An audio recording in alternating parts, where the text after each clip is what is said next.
Hello and welcome back to the channel where we are building a video game from scratch using Love2d and Lua. So we're working on scripting out this opening cinematic, and we're doing the second scene here where the mage is coming down and go over to talk to Tashio, and we've got a dialogue rendering. The issue is our game is paused, and for some reason it's just not unpausing and advancing the text. It should go through multiple pages of text for every page that should be printed to the screen there. So yesterday, as we were fiddling with this, I think I realized that we just need to rehaul the dialogue system because it's just a little wonky. It's a little weird. Let's take a look at what we're doing. Like, you'll see why it's so weird, because how this works is we have a dialog box class, and a dialog box has a position, a text field, an option, an NPC, an optional NPC to be attached to. So the idea is a dialog box is a little collidable rectangle that we place where we want the player to interact with a dialogue. So like you walk up to a signpost, and if you hit the interaction button, when we're colliding with the square on the signpost, it'll pull up the signpost text and it'll advance the page. It'll print characters one line at a time, one character at a time, and every text that doesn't fit on a line will go to the next line, and every lines that won't fit on a page will go to the next page. And as you advance through the pages, if you advance and you're on the last page, it'll close and it'll resume the game, because right now we're pausing the game if you're in a dialog box so that geckos can't chase you down when you're reading a sign, right? So we're pausing it, but I do want to rehaul this a bit because I want things like our animated water in the background to not be paused if we're reading a signpost. So something like the cinematic, like with maybe Mage has got a flickering fire in the fireplace, we don't want that to pause when he's telling us a story or telling us stuff. So we need to kind of rehaul the system a little bit so that we can not only not pause it but also have it advance properly. Because this is a unique case, you know, we're not interacting and colliding with a dialog box object to trigger the dialogue that we're supposed to be looking at. We're kind of manually instantiating it and saying, hey, go to this dialog box in the current scene and go ahead and update it and become paused. But something in that process here, yesterday we tried, just wasn't working proper. So we're going to dive into that today and see if we might refactor it out. We might just come up with a solution. I'm not exactly sure. But hopefully after today, we can advance through a dialogue in the opening cinematic so that we can get this expositional dialogue written and then the rest of the opening cinematic scripted, because the only thing that's left is Mage tells us a couple of important things, and then Tashio will walk himself out and you can't get back in the Mage's castle, and that's where the player gains control of the game and can actually control Tashio. So that's what we're going to be working on today. And yeah, I'm not gonna lie, I feel resistance in doing it, just because this is a mess, right? Like, look at our dialog box. We've got this thing called result, which is like the string. This is where we store the result of the string as we concatenate character by character to make the full page. But we also have the string for the result on each line. We have a count for the page. We have a total line count. We have whether or not we're in a word, because in order to print the character, if the word of the character we're currently printing by the time we reach the end of the word wouldn't fit on the line, we actually don't start printing it. We just advance the line so that it doesn't print and then move to beneath it once it hits that limit. So we've got like a whole bunch of little things like this that kind of suck to manually check, and it's a little flimsy, to be honest, because we spent about 30 minutes yesterday trying to get it to work and it did not. So that's the resistance, I think. So, we've got it's a lot of weird stuff. But like we're doing it all manually, right? Like like I said, we're manually advancing the characters and the lines and the page count and the all of that stuff. So something in here is just finicky. Now, I have a hunch that the thing that's kind of weird about it is that we're doing this thing right here where if we press P, that's the dialogue advance button. If we advance our A button count, if our button count's bigger than 1. Okay, so right here, if current page is equal to page.length, meaning we're on the last page of dialogue and we just hit P, we're going to become unpaused, and then we're going to flush this table called dialog box collided. So it was a little tricky because we have to, this isn't a state machine. We're basically saying if there is an active dialogue, then go ahead and render it and be in that state where our keyboard doesn't move the player, but the only thing that does anything is the dialogue advance button. And once we advance past the end of the page, we're going to resume updating our game. And we flush this table because this table's the only way we know what dialog box is active. Because in order to it's weird because it's like our dialog box here, we're only seeing the dialog box if we render this object, right? So we're saying we have to go into the dialog box collided table, and if there is a value in there, let's go ahead and not only update it, but also render it. Let's render all the line results. And then, if there's an option, do the yes or no. Control the blinking, control the arrow selector.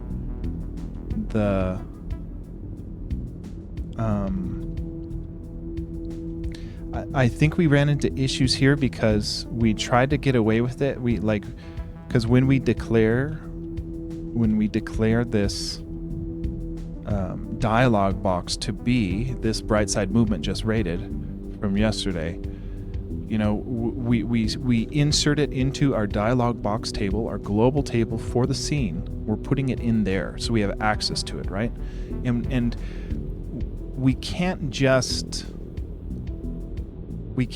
render the only dialog box that's in there, and then once we advance through it, delete it. Well, I guess in this scenario we can, because you can't trigger the opening cinematic more than once, but we want to kind of build this out so that we can just spawn a specific dialog box that we want at any time, have it update properly, and give the option to either pause the game or not pause the game. So we get the frame updates on any animatables. So yeah, we aren't flushing this dialog box table. This is just a reference to what the dialog box is, what it says, whether or not it's a meditate option or anything like that. So let's take a look at how we're triggering the dialog box to update and render, and we'll see if we can find any inconsistencies. So here in our play state, we are this is for our treasure chest. Let's look, because you can see here we're inserting into our dialog box collided table, but I think we need to find something. Dialog box. This is for our touch detection. Let's find our normal one. Not for the treasure chest, but Okay. So we have this dialog detection. We're cycling through all of our dialog box objects, and we're checking if any of the if the player is colliding with any of the dialog boxes, and then we kind of manually flush a certain default settings. Gosh, yeah, this is where I got discouraged yesterday because it's so weird. Squinge, you can have a table with all the dialogue in the game with flags to identify them. Call the table using the flags to ID which line of dialogue to use. Yeah, so I think we do want to do something like that. Like I just want to be able to say, pull the dialogue that we put in this scene. Like just give me that and put it and render it and have it work. I think what's bogging me down is like we have such a weird way of updating it and triggering it. So if we walk through how we're triggering it, right now we trigger it based on a collision, a dialogue collides. So if our dialogue box collider of our player collides with one of these objects, then let's set all of the default values, which should be set already. It's just that when you talk to it again, it needs to be reset. So that's why we have it here. We probably should just reset it upon last page advancement so we don't have to worry about it here. Okay, but then we have this, let's snag the dialogue ID because we don't know which, we could have a signpost. We could have 3 signposts in a scene. We don't know which one is which. So we're using this dialogue ID that gets the key of whatever we're colliding with right here. When we loop through, we snag the ID of the dialogue box, and then we're going, hey Leaf, what's up? We're struggling through it. We're trying to rehaul some dialogue system stuff. So and this is where we have this dialog box collided table, which is like the thought process behind this was anytime we collide, anytime we trigger, let's say we talk to a signpost, let's take that dialog box, put it in this collided table. So we know, hey, that's the one we talked to. Out of all the ones in the scene, that's the one we talked to.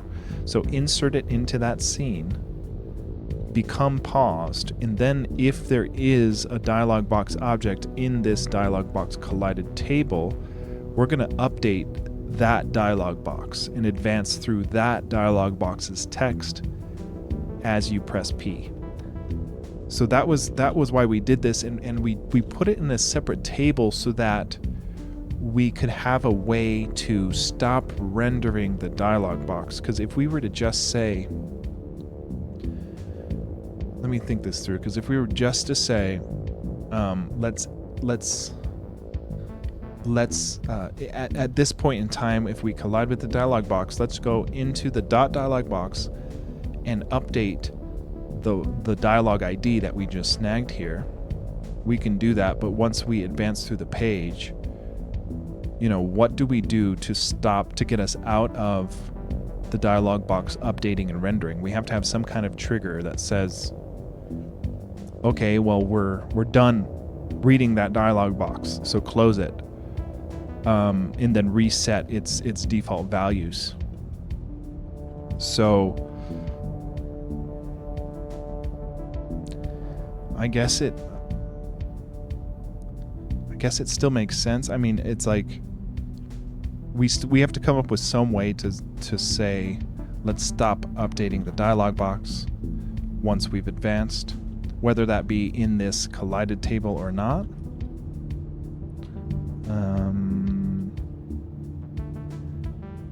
And it gets confusing when I think about why it's broken now. So right here, we have this logic. If our game is paused and the dialog box doesn't have the treasure chest option, which I'm not a fan of this, but this is how I've done it. We ask this, is the dialog box collided not equal to nil? Is there a valid dialog box in that table? If so, let's update it, because we need to trigger the text rendering frame by frame. We need to trigger the advancement. So that's where our update for the dialog box collided is. If we didn't have this table, we'd have to do something like, we'd have to cycle through a list of checks, or you know, we can have an index of dialog box that we collided with, and we can say if that value is valid and not 0, let's go ahead and go into our .dialog box at index ID, update what's ever in there, and then we also have to render it. So let's see where we do that.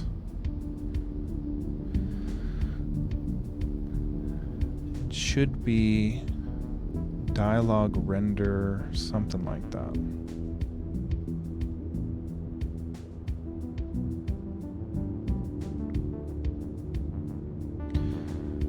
We are doing something here. Okay. I don't see where we're rendering it. It might be in the scene. So, yeah, this is another part of another abstraction that's just hard to track down, because I think it's, I really don't know. Let's see, dialog box. Collided. Where do we render this thing? Only render collided signpost. That's where it is in our scene. It is in our scene. It looks like we do have some logic in the dialog box itself. Okay. Okay, so that's how we're currently doing it. So let's see if it collides with the signpost. Okay. I don't think it's any of this stuff. Okay, this is where we just were. So I think it's right here. And signpost is the wrong word to do it. That's what we called it before we had the dialog box. We called it signpost because that was the only thing you could read in the game. So we're basically saying, let's cycle through any object that has been collided, and we're just gonna render that dialog box, which is kind of weird. I mean, it's in our scene, which I think is kind of strange. We should probably take it out of the scene. But if we look at the dialog box, let's walk through this, at least how we're kind of triggering it, because with the pausing and the stuff, like we hit a bunch of random junk in here. Okay, so this is all like the pre-math, right, where we take the string, we take in the string that we pass as a parameter, we get how many characters we have to check, we cycle through, we see if it's a letter, we see if it's a space, we count if the words will fit on the current line, we populate how many pages we have with how many strings we have of what characters. So this is all like the just like, let's just parse out our parameter and get a list of pages and word count and all that stuff. That's fine. Then we're saying, okay, if we update our dialog box, let's do this blink timer for the text advancement arrow. We're cycling through our touches. If P is pressed, we're going to count how many times we press the button. We're going to, if we're on the last page, we're going to become unpaused so that we can resume updating the game play state. We're going to flush our dialog box collided table for our current scene. We're going to flush our text, which should have all of that text reset logic that we had outside in the play state. Reset our current page, that should be part of that reset. And then if we meditate, let's go ahead and change our player, save our game. If we are not on the last page, let's advance our page, reset our text index so that we can print the characters one at a time again. We're advancing a text timer. we are printing up each substring on every line as they get printed, and then we render each of the line results. So it seems, I mean, it's a little weird, right? It's a little weird, but it seems fairly straightforward. So I think we might try to just clean up stuff like the text reset and clean the pause logic out of the dialog box class, because I don't think it makes sense to be in there. And if we can clean that up, maybe it can fix our issue and we don't have to rehaul a bunch of stuff. Because ideally, you know, like Squinch said, like all we're doing is say, here's the dialogue we need. So go to the right table, get the right text, and just do your thing. Like it should be simple. It should be simple, and then I have like 300 lines of code just to print up text on the screen. Oh God. What am I even doing over here? Yo, Salto, what's up, dude? Yo, I'm trying to fix the mess I made a couple weeks ago. Right? We're trying to get the dialogue system for the cinematic working, and it's just not quite updating the way I need it to. So I just like talked through all of the old methods so to see if I could find any issues, and it's weird, but I didn't see any obvious issues because it's close, right? We're printing up the characters one character at a time, but we are not page advancing. But we do become unpaused once we advance through the pages, but they don't actually update. So there's got to be something in the you know, like the update function's working because we got characters printing one at a time, but what isn't working is the page advancement when we click this. So maybe our A button count was wrong. I think the thing we might start with is tidying up all of these resets, because we have these initted values with the correct things, like, hey, let's flush all the results strings, let's reset our current page, let's have the right character index for the line, let's have the current reset all the correct stuff so it knows how to print it up. So I think if we tidy that up, it might fix the issue. So I think where we should start is when we do a dialog box collided update, you know, like where do we do pause gets true for a dialog collision? We have a collides with signpost right here. This should be called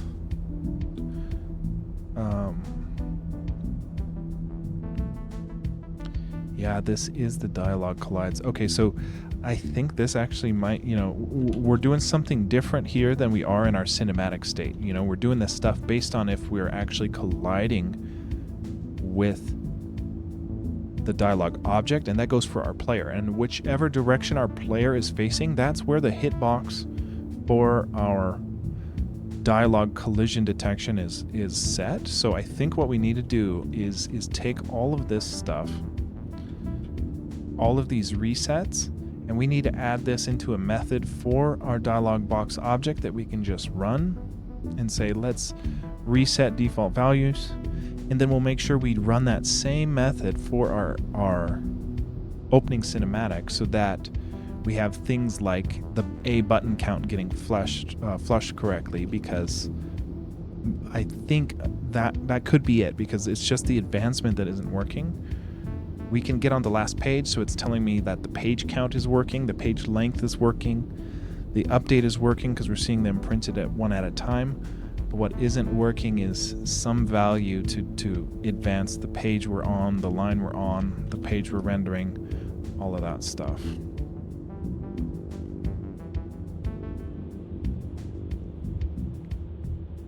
So let's take a look. We've got, and this is weird too. It's like we're checking, we're doing the same thing again, right? We're flushing our line results, we're resetting our line count, text index for a treasure chest so that renders the text proper. And then we're doing the same thing. Let's snag the ID, insert us into the dialog box collided. Pause gets true. So I would like to factor out the paused. Well, yeah, I want to factor out the paused from inside the dialog state so that it's not dependent on,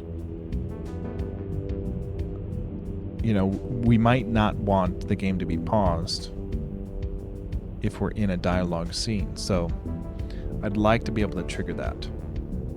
Let's see where we're using this dialog ID outside of these two locations.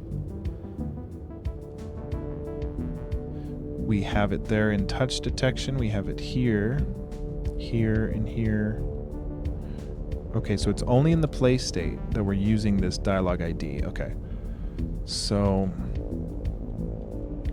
this has to be where it's wrong because we're not setting this based on for a opening cinematic. Okay, so let's start at the top. If we collide with it, we snag the index of the one we're colliding with. That's the index from our global table that we're inserting into our collided dialog box table. We do the same thing for is this for a touch? Yeah, for a touch, we also do that.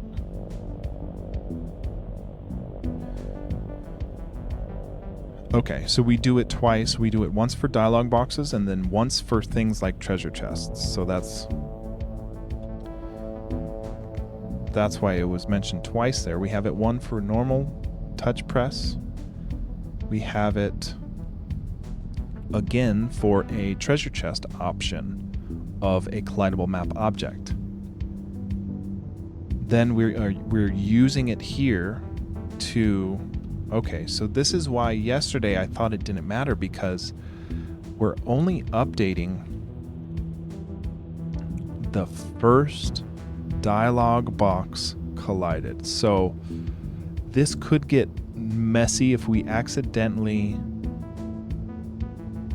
if we don't remove or we don't flush our dialog box collided table properly, or we don't insert it. Well, yeah, I think the move we want to do, I think this one might be screwing it up, but also, we're not a treasure chest option, so we should only be rendering a dialog box collided update, or we should only be updating the first dialog box collided. We have this so it doesn't crash. If there's no dialog box collided there, we can't update it, so don't even try.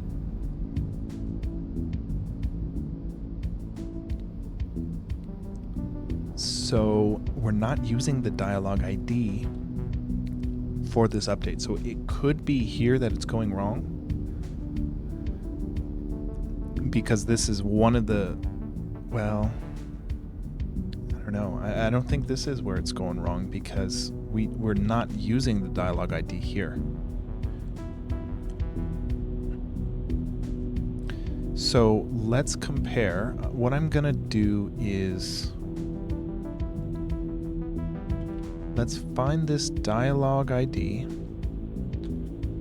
and we're gonna see when we do the key presses here. I'm just gonna copy this code so we can compare it to what we're doing in the opening cinematic. So in the opening cinematic update, where do we, it's either in the update or the init here. See, we're doing this.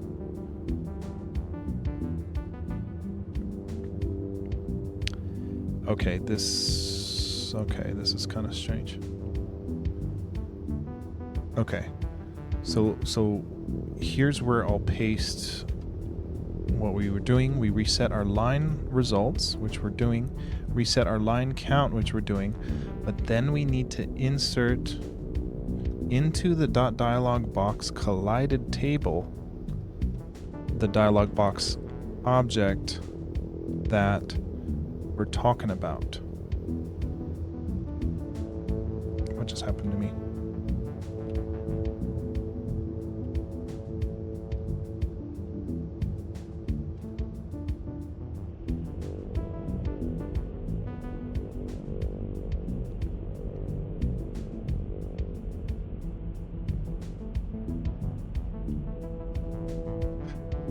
I just got so lost. Where is our resets that we were doing?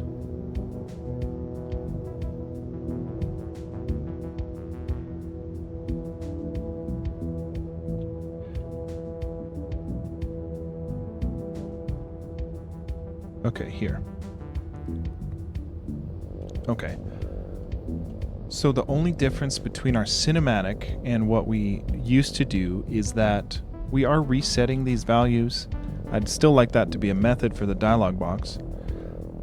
But we are not inserting the specific dialog box into the dialog box collided table. So how are we even updating and rendering this in the cinematic here? So we should, like, if we're in our update, we should be saying, let's update our dialog box collided table. Let's see. Oh my gosh. Right here. We are updating it here. Okay, so we are updating it. And we're doing it, we're not doing it based on the dialog box collided. We're just doing number one. So I think this might be where it's screwing up, but also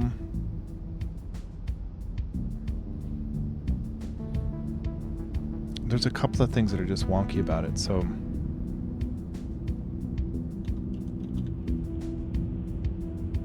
okay, first things first, let's make this a method that resets all of these line counts so we can just cut down on all of that junk.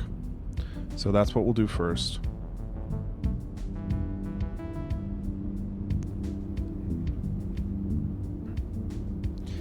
I don't know proper hygiene for, like, I guess, do we do methods at the top or the init? The init should go at the top and methods should go right beneath the init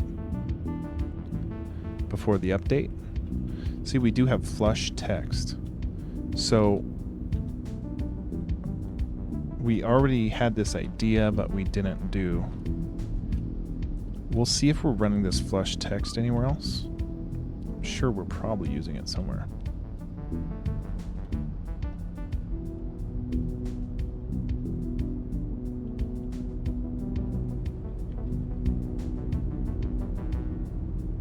Yes, we do it.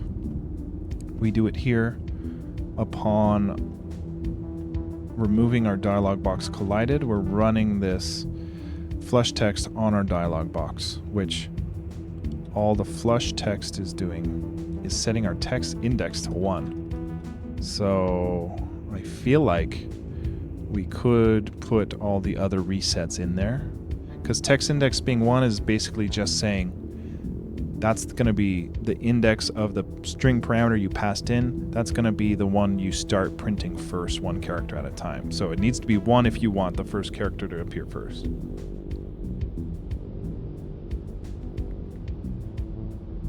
So I think if we can take all of these resets, put it in our flush text. Now, we can't hard code in the scene. Do we even have this crap? Okay, so our dialog box exists. It's in a global scene. So we just have to say scene view current map dot row and column here. And let's do this.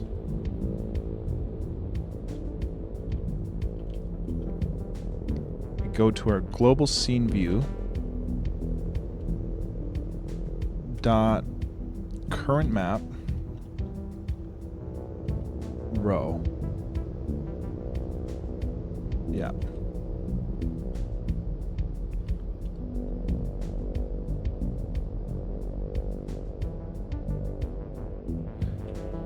Okay. Now, what I don't like about this is the 1 in here. Because if we have 3 signposts, we need to reset the signposts we were currently doing. So I think what we need to do is we need to make our dialogue ID part of the dialogue box class, and then we can replace these 1s with the self dialogue ID. So if we do that,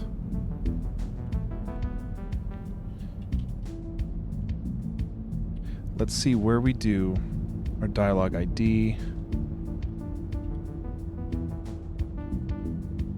Because right here, dialogue ID is part of the play state, which doesn't make a whole lot of sense. So we'll actually just assign this index into the dialog box itself, and then we'll add to our flush where we say, well, dialog ID is nil if we're not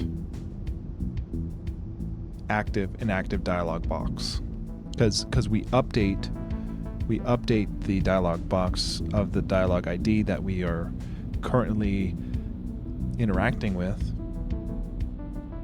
So let's see if we can do this. Let's see, every dialog ID here, there's only 5, and it's always in reference to the play state. We don't even define it in the init or anything. We just kind of hack it in here. So, okay, so I guess the hard thing is looking at this line shows me why we put it in the play state, because we're using the dialog ID to snag the index of the collidable map object that our treasure chest is activating, and then we're going into its dialog box index 1. Oh yeah.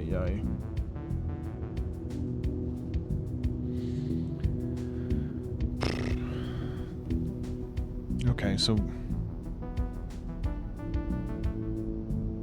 since we use it for, there's got to be a different way to use that, right? So like, we're updating the dialog box that's in the collidable map object. So what we did here was kind of,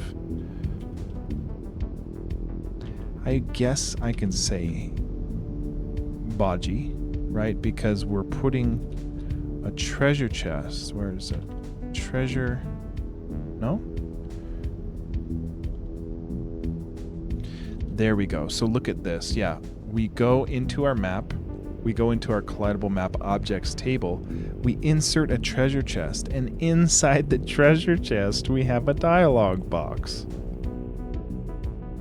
The dialog box we defined as part of the treasure chest, but we really should probably put it in the dialog box table, because that's where the dialog boxes should go. So I think we can continue with our idea to move dialog ID into dialog box class, but it will break our treasure chest, and we'd have to go split this into 2 lines, like give us a treasure chest, but also put in a dialog box at the same tile ID row and column as our treasure chest, so that we could still register detection, update the dialog box. It should just be another dialog box in the global table as opposed to living in the treasure chest class. Okay, so let's leave us a little note here.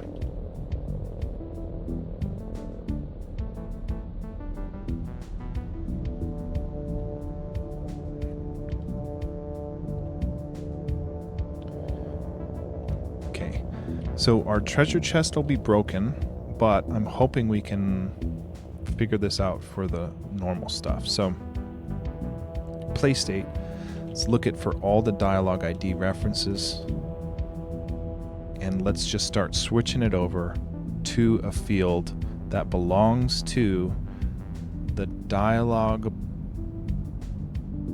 box itself. So the idea here is that if we add a bunch, let's say there's 3 signposts, there would be 3 dialog box objects in our global dialog box table, and each of the times we insert one in, we have to tell it which ID it is. So I guess it depends on how Lua inserts tables. I'm forgetting. I think it prepends them. If you do table.insert, I think it prepends it. I don't know. So, because like the thing is, we can't, it's not that we're trying to call it whatever index we want to call it. We want to call it literally what index it is in our dialog box table. So that's why we were kind of, we snagged the dialog box ID based on when we collided with it, because then it's like, well, I'm not even telling you what the dialog box ID is. I'm getting the dialog ID. So if we put this as part of the dialog box, we can initialize it to nil, but we have to assign it here. Well, yeah, how would we assign it? We'd have to assign it. We'd have to know which ID it is as we insert it. Let me look up real quick if table.insert prepends.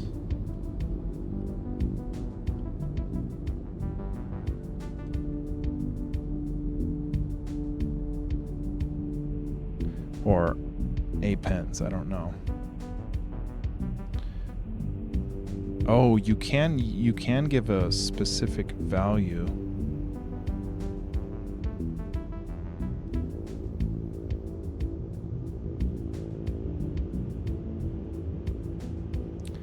Table.insert takes in an index. Okay, so you literally can tell it.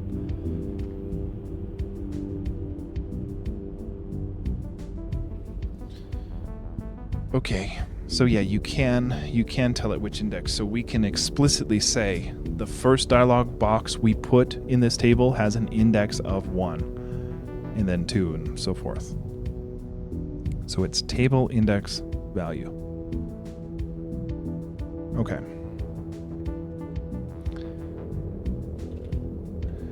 So let's pull. We want to pull the current row, current column, dialog box ID at the index we collided with, and go into the .dialog ID field and snag the index. Now the question is, do we want to continue to do this dialog box collided way? I think it makes sense to me to have a separate trigger like that, because if there's 3 signposts, we need to know which of the 3 signposts we need to update and render, and that's going to be the one that we put in the, we can call it active dialog box instead of dialog box collided. That may be clearer. And then whenever we see, I don't think I want to do that. I don't want to do it like this.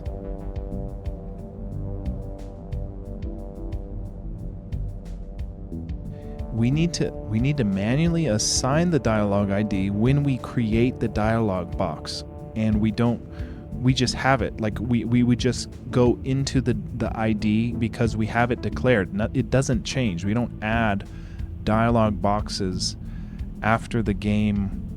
We might update the dialog box IDs and reassign them, but we don't add them. We should be able to just declare it, and then we have access to that field. So I don't think we do this here. I think in our map declarations, when we go and insert a dialog box, I think we need to, this table.insert takes in a table, it takes in an index, it takes in a value. So we're explicitly saying the first index of our dialog box contains this dialog box. The more I stare at the word dialogue, the more it looks like a fake word. So we're saying explicitly here, this is in 1. So also, oops. Shoot.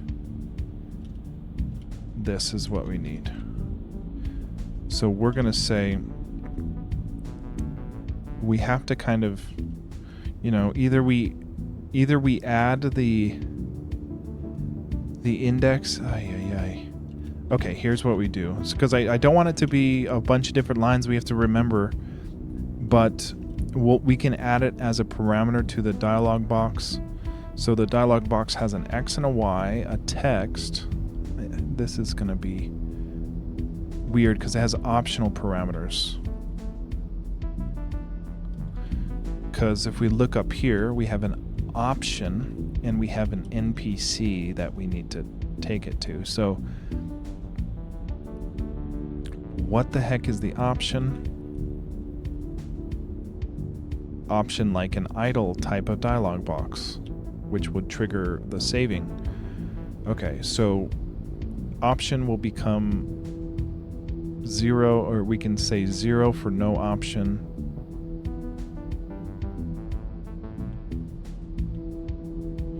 But then we're comparing option to a string, so we might just put nil for the 4th parameter if it's not an option. NPC also is nil because we say NPC or 0. See, I think these should be nil instead of 0. That's just my gut. I don't know though. So let's say XY text option NPC. Let's just say that the first thing is the index.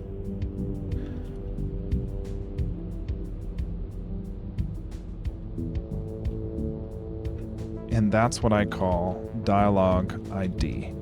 So we're defining it here in the dialog box init. So when we go, see, and this is crazy because changing something like that can probably break every other dialog box that we gave it. So that's jacked up. Or nil. So at least we're not updating those dialog boxes because we're in the different scenes. So we might get away with a bunch of errors until we try to load a normal scene, and then we'll get it all jacked up. But this is crazy. Okay. So we've got the dialog ID. Let's make sure in our map declarations for our scene here that we give it that index.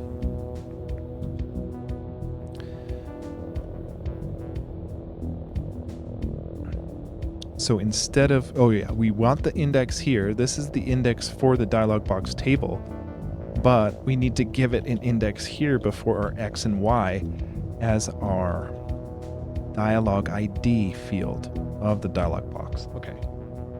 So there we have it. We have a dialog box ID instantiated at the correct index of our global dialog box table. So what we can do, instead of the dialog box collided table, we can just have a active dialog box ID. And we say active dialog box ID gets triggered to be whichever one you collided with or whichever one we're saying in the cinematic is being triggered. And then when we have that ID, we only update the active dialog box ID and only render the active dialog box ID, and then we need to trigger that to reset upon the last page advancement. Okay, so let's get back to flushing our text, because now we're doing this self.dialog ID, which we pull from the index. And when we run the method flush text, we're going into the global dialog box for our scene. We're going to the index of the dialog ID we specified, and we're resetting the line results and the line count and the text index. So Flush text was just doing text index, but we also need to reset our line count and our line results. So now we have this method of flush text, and it should do all this stuff. Let's go see where we use it. I know we use it. Flush text. No.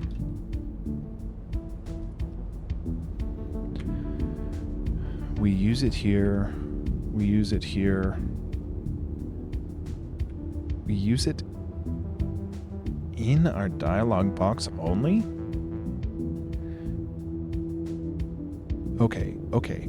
No, this makes sense. Yeah, because we're resetting it before we go back to updating the game. I think that makes sense. I still don't like that the pause option is kind of stuck here in the dialog box class.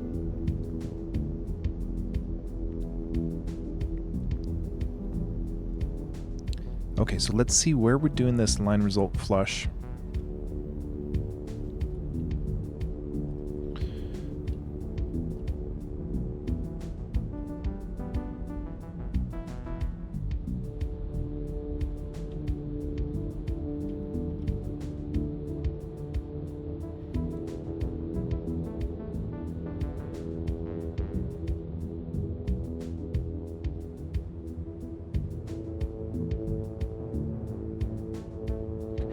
Okay, so it looks like we do it in our play state 4 different times. We do it for the treasure chest, for the dialog box, both for normal keyboard detection and touch detection. So we should be able to cycle through the play state and find any time we do this line 1 result change. And instead of doing this stuff, we want to go into the dialog box. I don't like the 1 here. I don't like that we're putting in the hard-coded 1.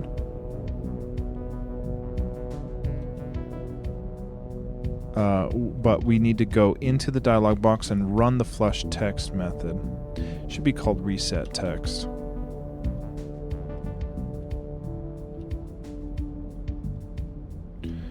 Okay. Okay, and then, see, I think we need to snag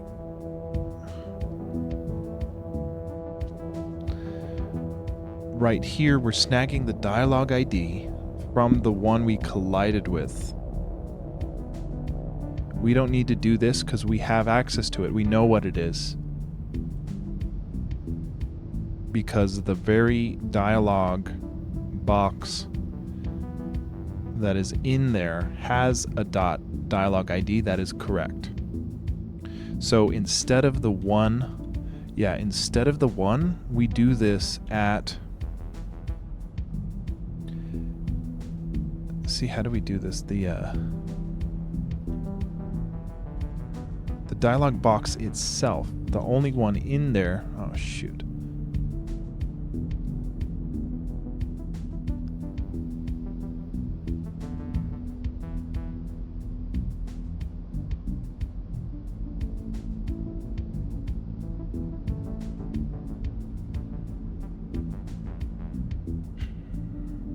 Because this is checking if we're colliding with a treasure chest.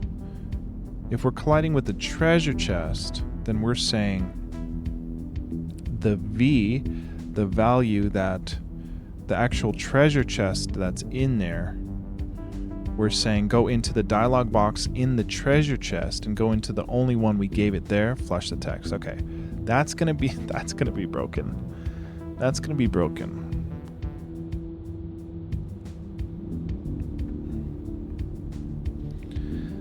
But then what we're doing is we're saying, okay, well, the play state's dialog ID, which is the active dialog box index for the global map,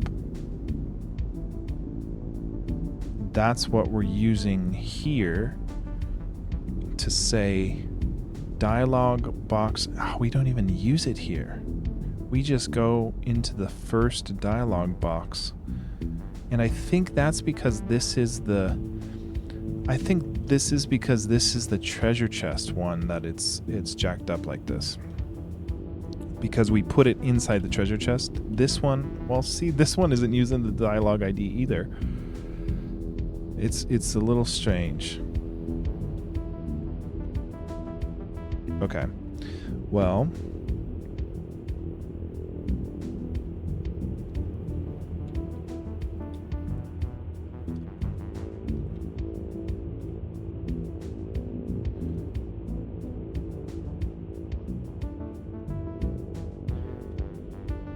okay, so what we need to do here is say, we'll actually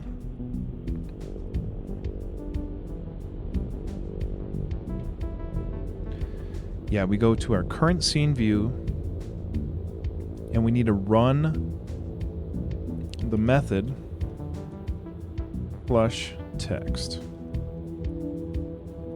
Okay, and then that should get all of that accomplished. This is just in the touches though.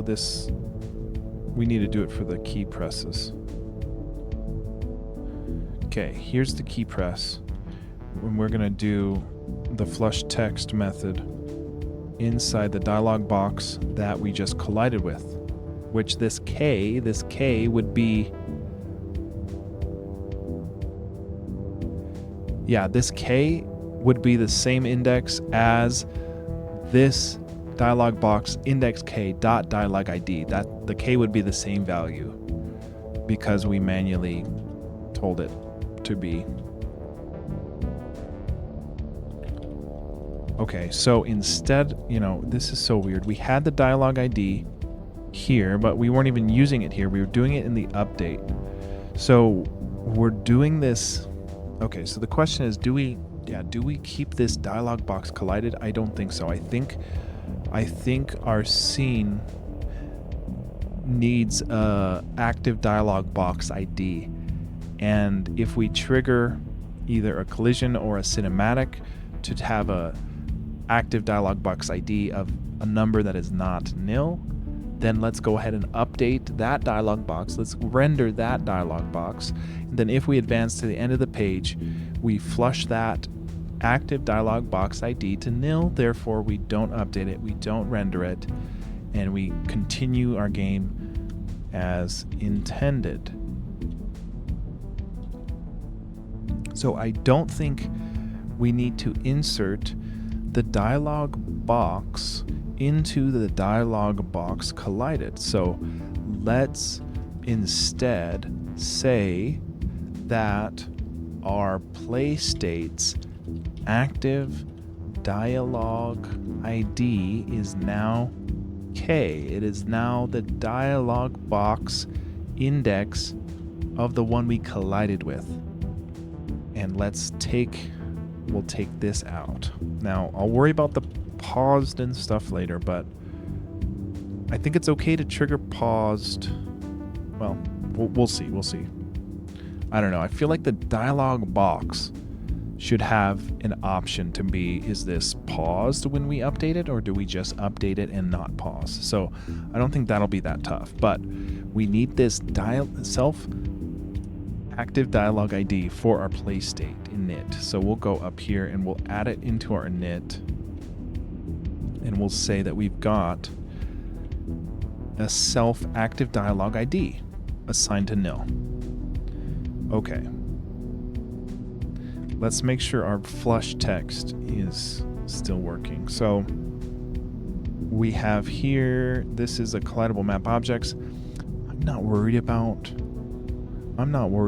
the treasure chest just yet. Once we get it working, we should be able to kind of gut the treasure chest and do it like we do it for the cinematic, and it should work just the same. So I don't think I'm going to do this here just yet.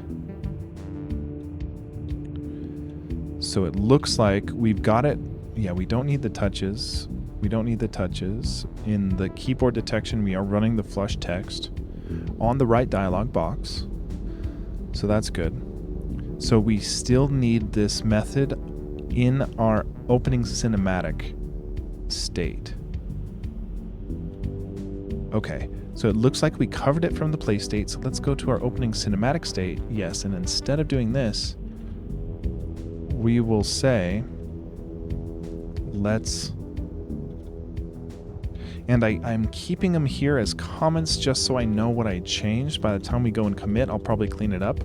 But if it all breaks, I know which lines I kind of touched. So we'll say dialog box. See, okay, and why is this at 1? There is only one dialog box for this scene, so I guess it's okay to hard code it in this case, but we want to get away from that. I just want to see if it works. So we're going to run the flush text method here. Okay, so now that we're flushing the text with the method instead of all this 5-line stuff every time, we need to go assign the active dialog box ID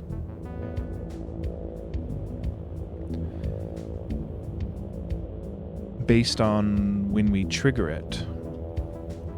And then we need to only update the one of the index equal to our active dialog ID. Jeez, okay. So let's go where, we assign the active dialog ID for the collisions, like for a signpost. We're doing that. But we need to assign this based on the trigger for the opening cinematic. So when we do this, we flush the text right here, and if we look at here, we flush the text up here, then we grab the dialog ID, then we become paused. So we'll snag the ID. See, and then okay.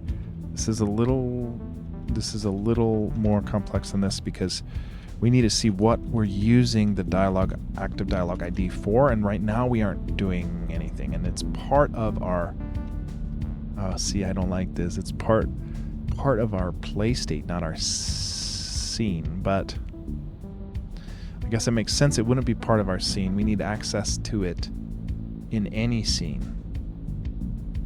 But I don't think I have a way to dig down into the play state. I've tried to do it in the past, and I think not successful. So like because our base state needs to tell our play state what value the active dialog box ID is when we're in a different state than the play state. So I think that's a little tricky. Okay, so far our play state is snagging this active dialog ID. So let's see where we use a dialog box collided table. And we do it here for the treasure chest, which I'm not worried about, but then we do it here. This is so jacked up, man. Okay, so if we're paused, so right now, in order to update a dialog, you have to be paused for now. So instead of doing this, where treasure chest option is a local variable to the play state. This won't be true, so we can test it. And for right now,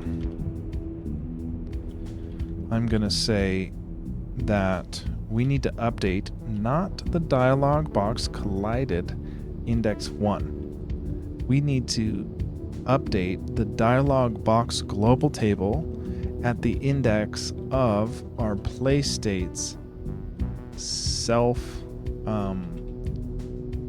active dialog ID. That's the one we need to update. And then when we render dialog box collided, when we go to render,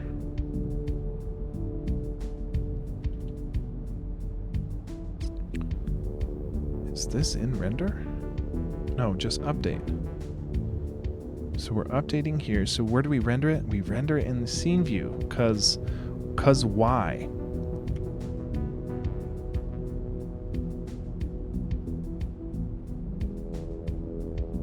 We render it in the scene view,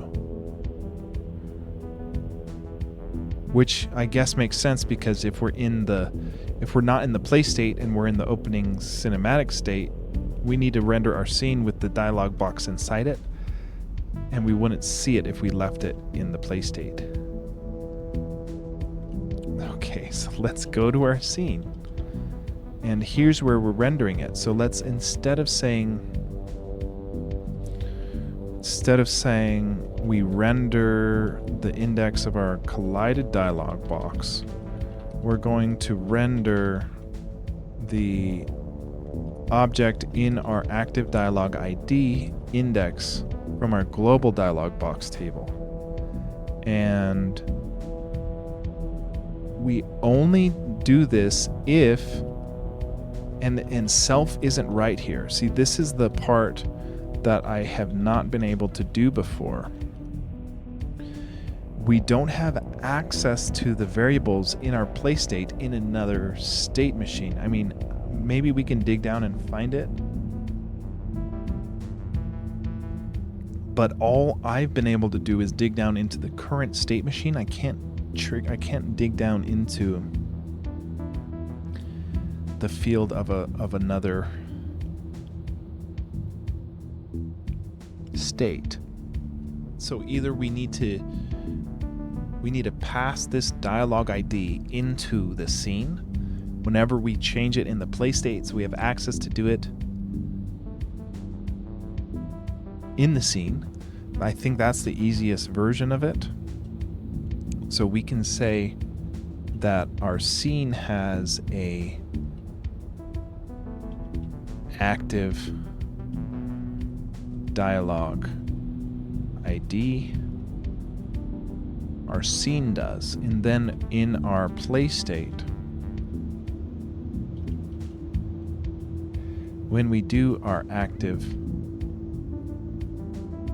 assignment, active dialog ID, when we assign it here, we need to also assign it to our scene so we can use it in our scene. So we're gonna say our scenes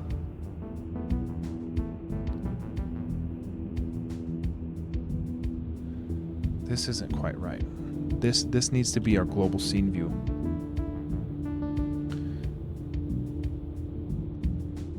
We need to say our scene view dot active dialog ID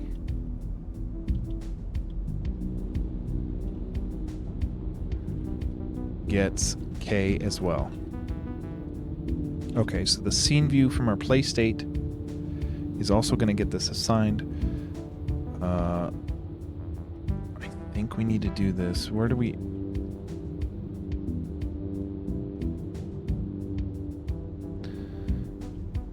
Okay, so then we update. Do we do this? Do we defer this logic to the scene if it's yeah, because we need to update this. Okay, we need to update this if we're in the opening cinematic. So where were we updating the dialog box ID? Here. So it's like we have all this, we're doing it right here. We're saying update dialog box 1, but we're going to do it at not at 1, but at the scene view's active dialog ID. Yeah. And that's the one we update, and then that's the one we need to render too. So when we render this thing, we do it in the scene view. So we should go back to our scene and we render it right here. See, and this is, I like this method better too, because we don't have to do a weird check if it's nil or not. Well, I guess we still do. Yeah, I guess we do still have to do that. But we update. Now, where are we rendering? Right here, we're rendering the dialog box if it's not nil in step 4. What we really need to do is, instead of render the dialog box collided, we'll render our given scenes dot dialog box index scene view active dialog ID render. And we probably need to do this only as long as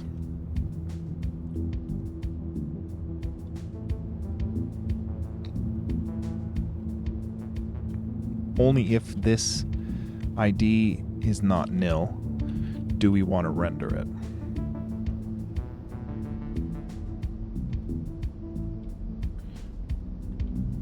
It shouldn't be nil because we define it. Like, we know in our opening cinematic it shouldn't be nil. But if we didn't assign this properly, it would crash. But we need to make sure we assign this active dialog ID to be 1 in the opening cinematic. So in the opening cinematic, we're going to say that our scene views active dialog ID is going to be set to 1 because there's only one dialog box we're inserting. We set it right there. We need to make sure we reset it back to nil once we're done advancing through the text. And that's in the update function for the dialog box class. Holy crap. Okay. So what else do we have left? Well, we turned into a method all the flush text, so that shouldn't be broken. And then we took out dialog box collided ID and we turned it into updating and rendering based on a active dialog box ID, which right now we're currently assigning in our opening cinematic. So I guess we can run it and see how many bugs we just made for us. Okay, dialog box 11 can't do Y.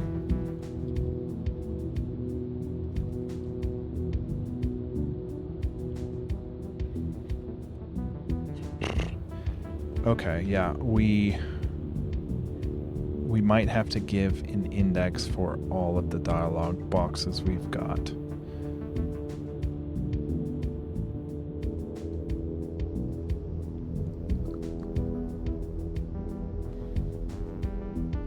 We could do that, or we can...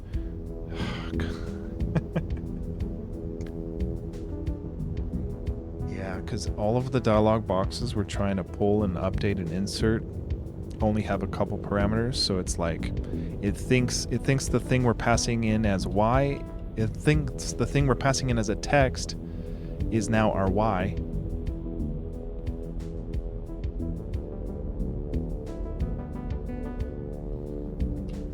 Because we changed this around. So I'm kind of thinking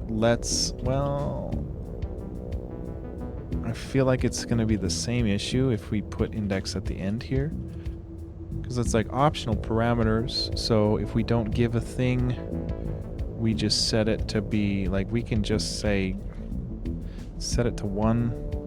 Probably should be nil, but like, let's just say we set it to 1. Then in our declarations, we're going to say the 1 here doesn't go as the first argument, but after the text, we need a couple other arguments, and it is an option, which we're going to pass nil. It's not an idle. And then an NPC, which we pass nil because we don't want it attached to an NPC. And then we pass it the index, which is 1.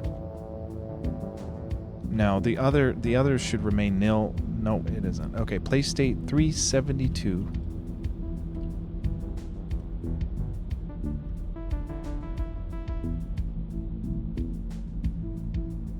Okay, We just don't have else if... Oh, we're not even asking anything. Okay. So let's ask... Yeah, we want to ask... You know what? Let's just not even do that. Let's just do this as an else. Well, this is paused. Yeah, we do need to do this.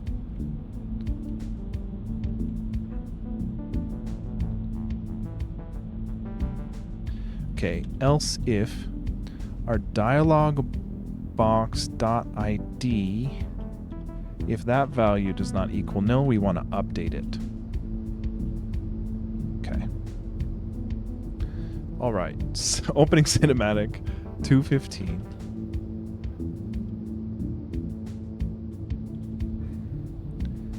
Okay. If our thing does not equal nil, what are you missing? Running a render function. Oh, we missed a bracket here. Okay. All right. Well, I'm assuming, yeah, our meditate dialog box is wrong, but we are still pausing and we're still able to cycle through the invisible options. Let's run the cinematic. Let's see if we see any text on screen here. Oh my God. I cannot believe we see text there. Okay, the dialogue advancing is still exactly broke. Exactly the way it used to be. So, if we go and give a short text parameter here, so we have only one page. Let's see if the advance is working, because the only thing that's different is, well, now there's... I'm not sure what's different now. Okay, so we have this. We click it once, still paused. Click it again, it advances, or yeah, it comes unpaused. So we're not advancing the text, just like we were at the beginning of the stream, where that's still broke. Okay, I'll tell you what. I go to the bathroom real quick, I'll be back, and we'll try to tackle it.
Okay, so I think the most straightforward thing to do is just debug print the state of the dialog box and just see if we are getting the correct values here. And it looks like the stream is crapping out.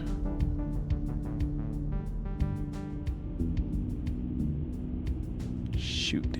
Well, yeah, it dropped 5,000 frames.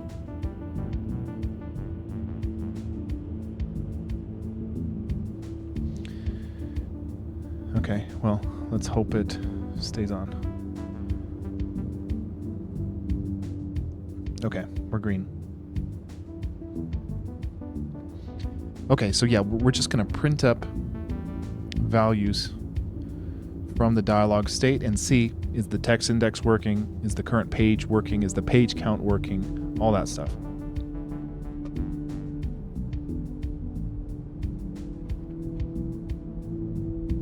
Okay. This is like reassuring though. We rehauled a shitload of the way we did this, and it's broken in the same way, but it's like, well, maybe the bug is just like a little thing somewhere. But our re-implementation is working in a more straightforward manner. So hopefully we can find the issue here. Okay, so in our dialog box, when we go to render, we're gonna print out, oh, look at us. We already have some stuff like current page, line character count, all that good stuff. Thank you for the vote of confidence, Salto. Oh shit, it's blinking, it's blinking. Okay.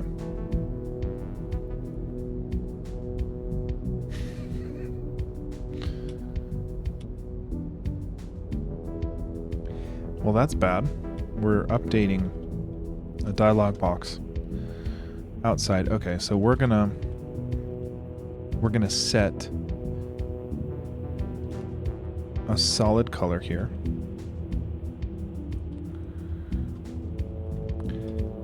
I'm gonna take off the pause render, which is maybe in our opening cinematic.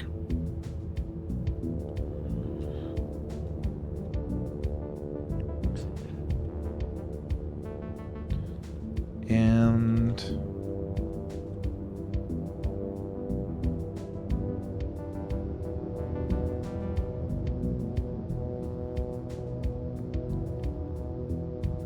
sorry for the stream crapping out.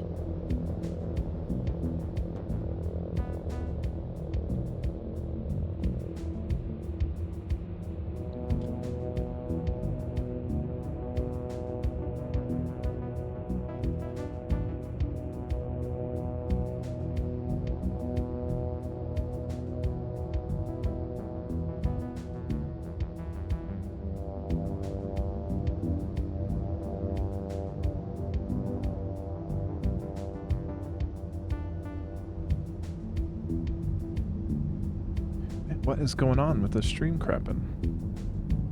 It's all over the place. It says like 8,000 kilobits, 2,000 kilobits.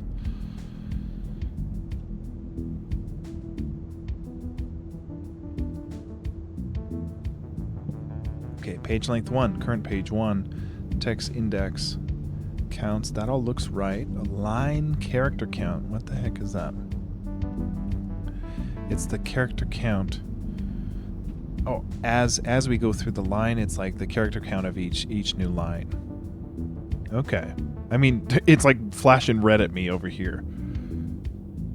Yeah, it's all red on OBS. It says I've dropped 13,000 frames.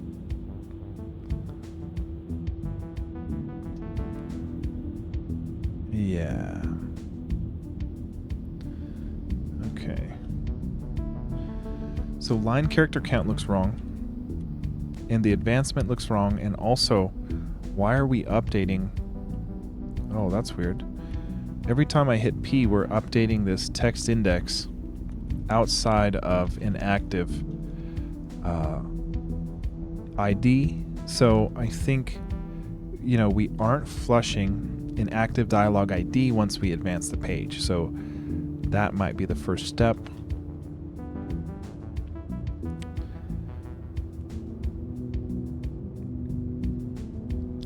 Okay, so here, yeah, we don't need this. We run the flush text. Okay. Right here, so this is, yeah, if our current page is equal to our page length, we're going to flush our text. We're going to go set our, it's actually part of our scene. It's our scene views. Active dialogue ID gets reset to nil. Is that right?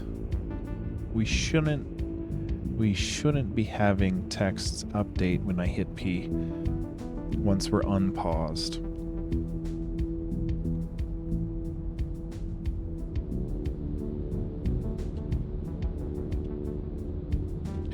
No. 85 index a nil value in our opening scene. We update this. Okay, so yeah, let's say this. We only do this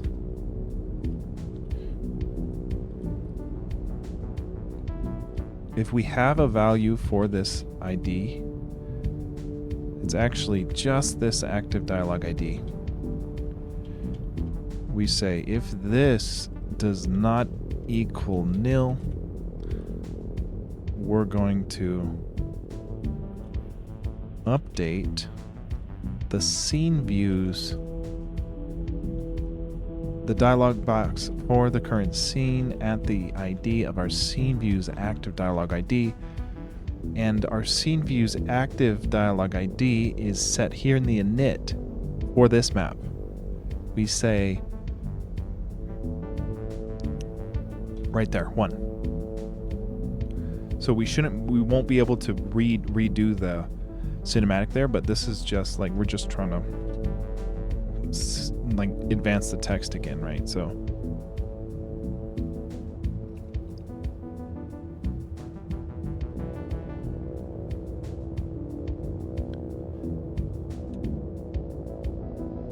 okay, so that it's still advancing incorrectly, but we're not getting the false values once we've exited the ID here. So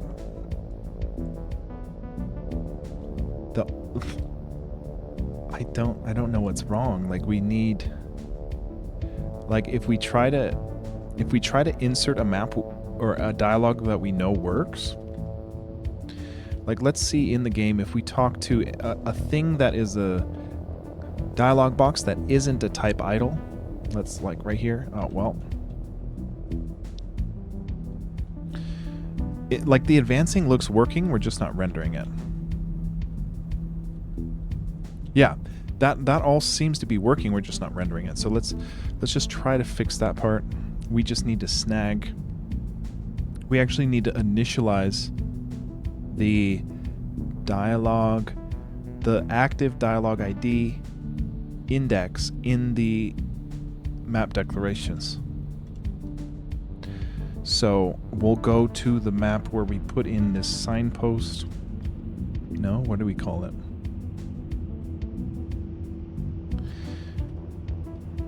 Dialog box. Okay, so here we want the 7.4 dialog box. So right here, okay, so we'll do this one. For the danger signpost, let's add nil for the, that is the option, so it is not a meditated post. Nil, it doesn't follow an NPC. And then 1 for it is the first dialog box. It is the only index of dialog box in that scene. So let's see if we can render some dialogue here for this one. We don't. So we are doing this the old way in the scene view, and we're doing it the new way in the opening cinematic. So the new way is we use the flush text method, but then in the update, we update based on the active dialogue ID, not the dialog box collided table anymore. So let's find that in our scene. Let's find our dialog box collided. Yes, we don't want to do the old. Okay, we'll come back to that one. Oh, it's in our. Where is it? Where's the update?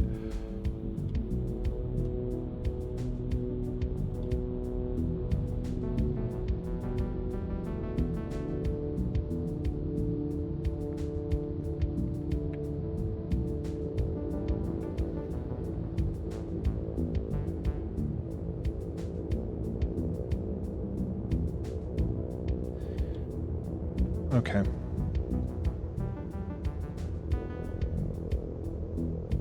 Well, it should be, we should flush the text. Okay, that's a treasure chest. We're looking for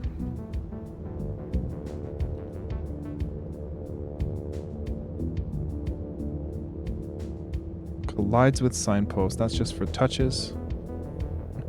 Shoot. We took it out. We took it out already. This is it. Okay, we do assign the active dialogue ID. So when we update, we just need to pass in the scene view or the play states dialogue ID, and then flush it upon. We need to flush the play states active ID. Oh, nice, dude. Hey, that's awesome news. I'm so glad. He was looking sick today, dude. He was looking straight sick. Someone called the doctor, dude. Okay. Where do we update the dialog box object?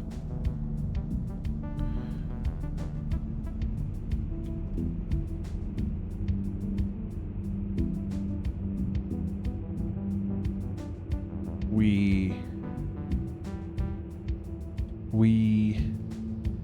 insert, yeah, this is just for touches. I don't care about that. Okay, here. Okay, so yeah, we flush the text. This should be the new way. We flush the text. We assign the active dialogue ID based on, or into the play states field.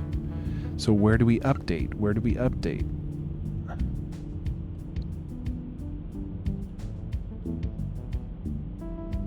I thought we updated in the scene view,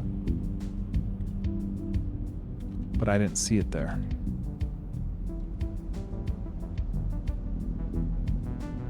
Really?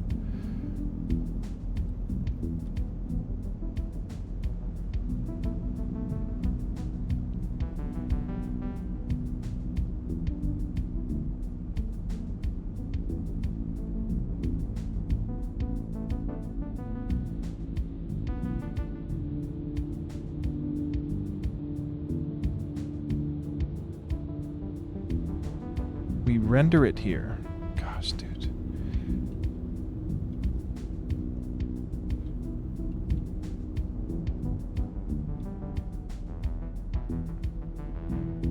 It's not in the scene view. It's got to be in the play state.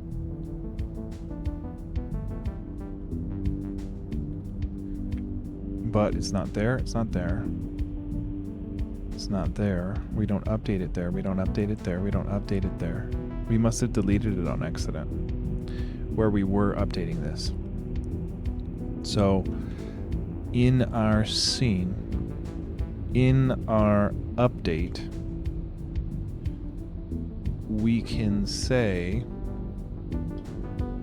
if the scene's active dialogue ID is a valid number, then go ahead, go into our active scene views row,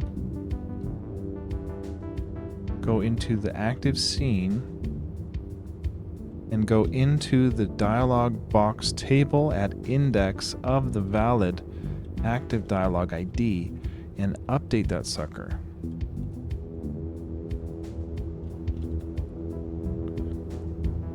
And then we should be rendering based on the active dialog ID, not the dialog box collided. So here where we do this, we need to do something similar where we say, well, if our scene view's active dialog ID is not nil, then we will render the map row. Okay, I guess, okay, self map row, okay.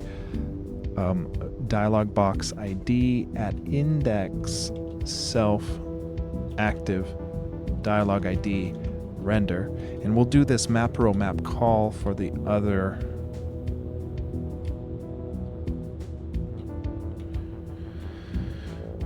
Where were we?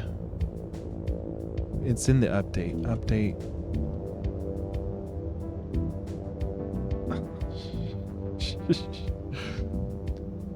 Yo, here it is. Okay, let's say. Does it make sense for the dialog update to be in the scene? I think so. It's just that if in an opening cinematic, we kind of render it not in the scene, but in the state machine outside the scene. So I guess that makes sense. Yes, so I don't want scene view. I want self.mapro, self.mapcall.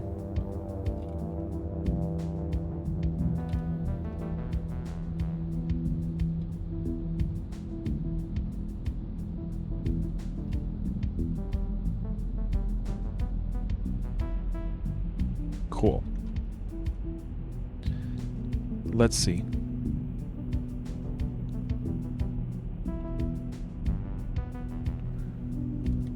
Yo, there we go. We got danger. And it advanced. So it's working. Yeah, it's working. So the advancement is working fine here on normal items. So what the hell's the difference in our opening cinematic that we're not advancing the text proper? You know, we'll test our line character count. Oh, shit. Oh, we screwed up big time. Don't hit enter in the cinematic. It breaks everything.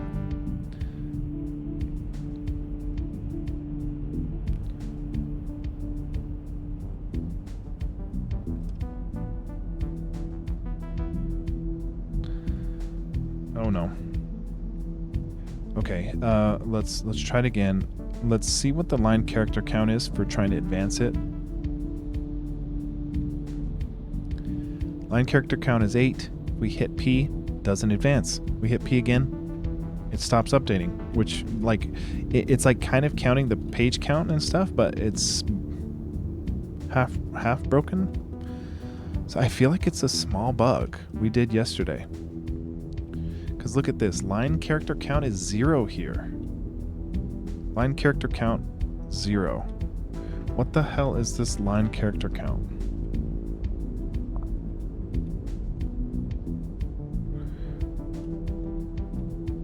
Because that's the only difference.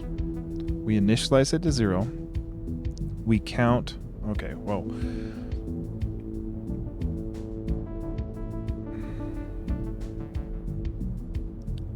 The comment here says increment line number. So we increment the line character count by the word character count plus 1. What the hell is I smoking? Line character count gets the word character count plus 1 if we increment the line number. The line character count plus the word character count needs to be greater than the max text box line length in order to advance the line number. So we basically say, is the current line count plus the next word count off screen? If so, advance the line by saying line character count gets word character count plus 1. Let me, oh, you know what? Let me try one thing.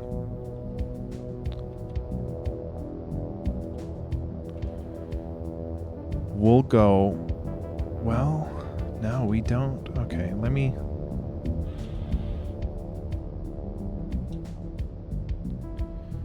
I'm going to try to add a space to the end of this and see if it helps anything, because we were having some issues a while back with when it didn't end on a space, it couldn't count. Well, okay, still busted. We're so close.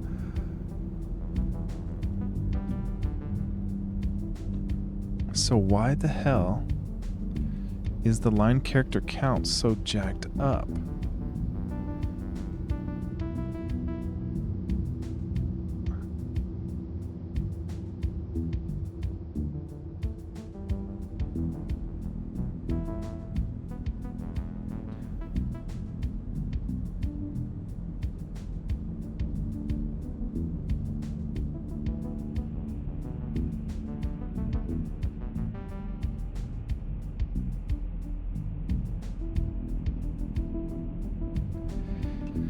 So what are the other values? What, total page, page length, current page? That's all right. Text index looks right. So it should know. Yo, what are these like multiple values here though? 58 looks jacked up.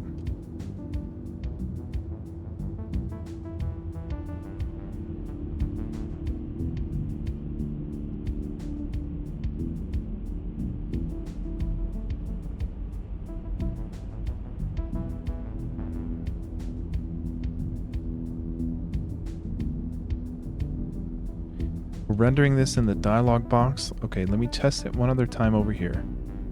We're close. Yo, I feel like we're like one line off. Because look, that's... Oh, why did that advance through 2 text indexes? What the flip?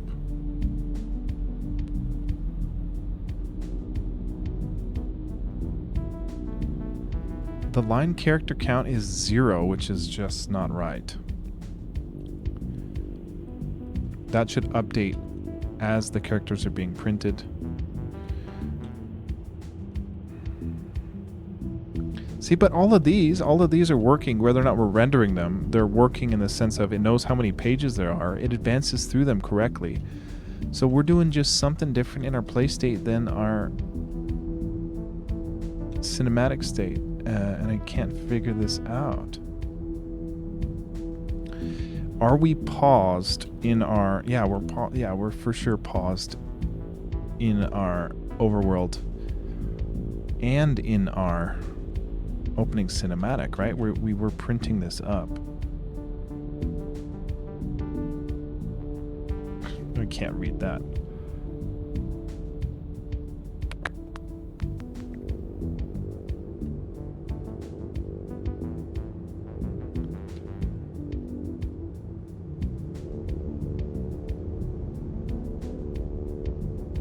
Okay, so what I'm going to do is I'm going to take the dialog box for the danger post, and I want to try to instantiate the same exact thing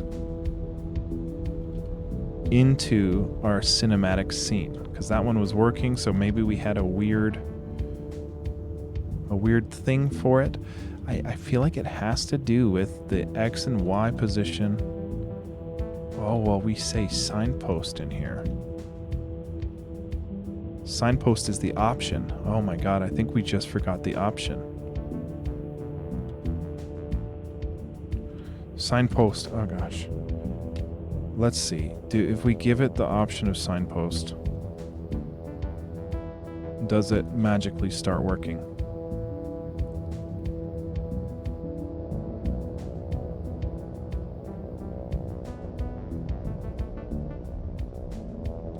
No. It can't be that easy, right? Shoot, man.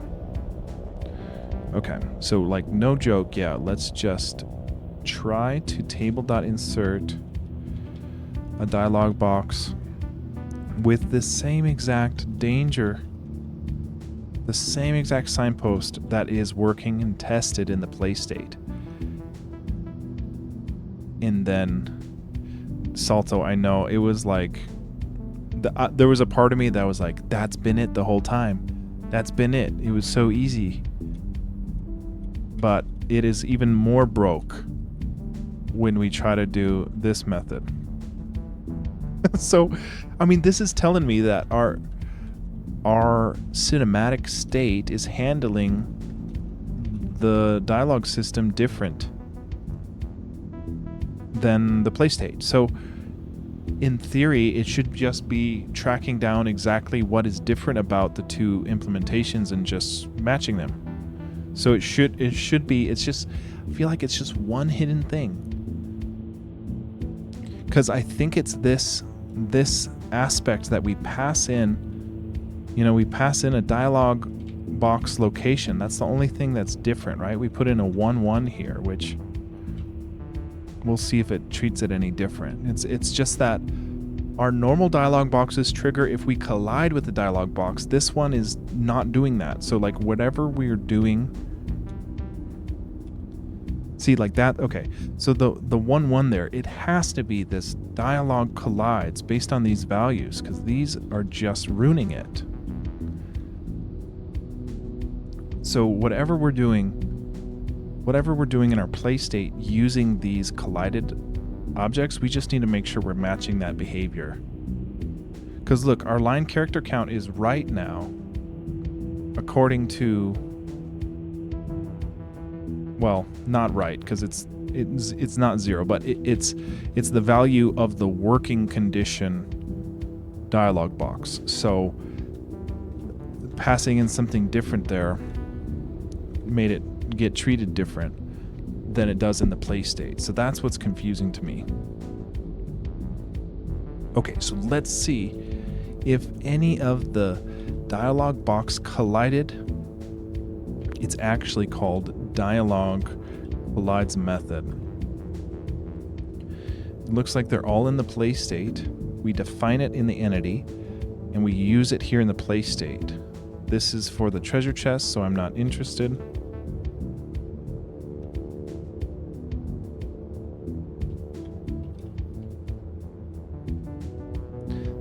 Treasure chest, not interested. Touch, not interested. Treasure chest, not interested. This is the only time we do it. And what we're doing is we flush the text, we snag the dialogue ID, we become paused. Those are the 3 things we do. So we need to do all of these things in the same P press of an opening cinematic. Do we do all of these same things? Really, you gotta have P press here. Really? How would we not have a P rendering? Guess it's in the dialog box.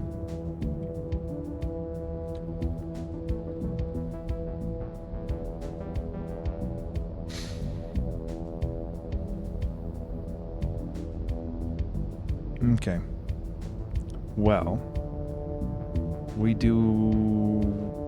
It's not in the dialog box, man. It's not there. It's not there.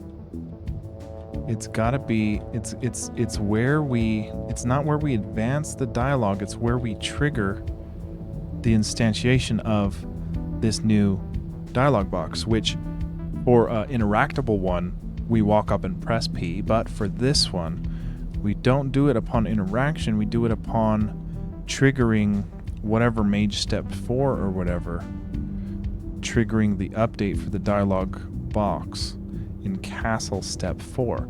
So we become paused here, so this is probably where we need it. Well, look, we're running, let's flush text here upon a castle step 2. But then we become castle step 3. Castle step 3 is where... What are we doing, man? Castle step 3 is just pause.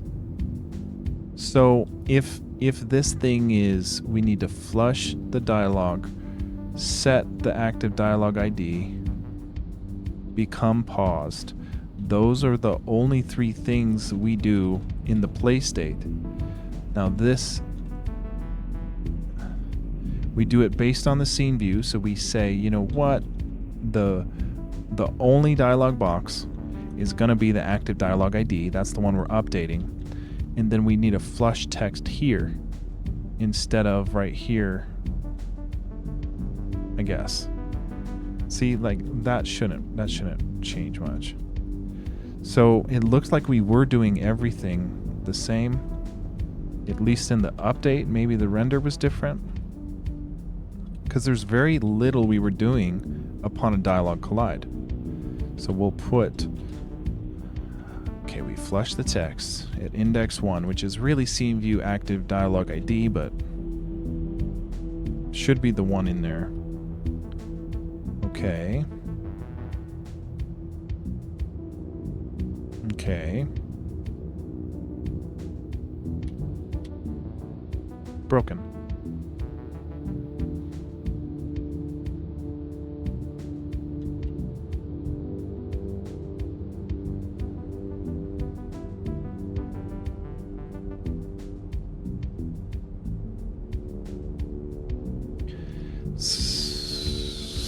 So it's weird. So weird to me because I don't see we're doing anything different. This one works. The text index looks wrong, but it advances as it should.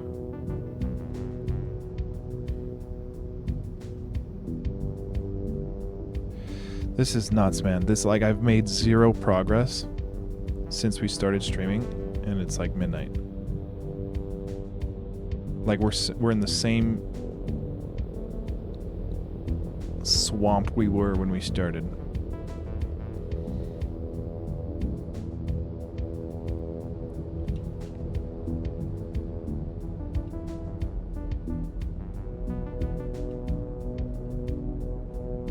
There's got to be more values that we're not seeing in the dialog box. Hold on one sec. Let me check if my commit from yesterday was past midnight. Because... okay, yeah. Okay.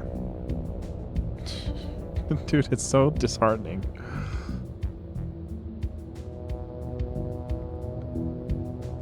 And what's worse is, like, I'm responsible. Like, it's only this janky because I did it, you know? So it's hard because it's like, it sucks and it's my fault. There's got to be more... Something silly is going wrong. Something silly. Like, I feel like it's like an obscure thing. What is this class type dialog box?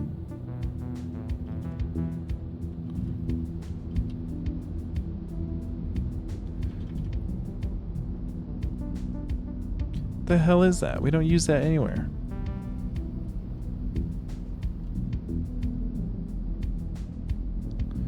We don't use that anywhere. Get out of here. I know it's something silly. Like, I know it's something silly. It's something that, like, is only broken because... I don't know. Everything else is working right about it, right? Like, the text, like, it looks like it's working exactly the same until we hit P and it doesn't advance.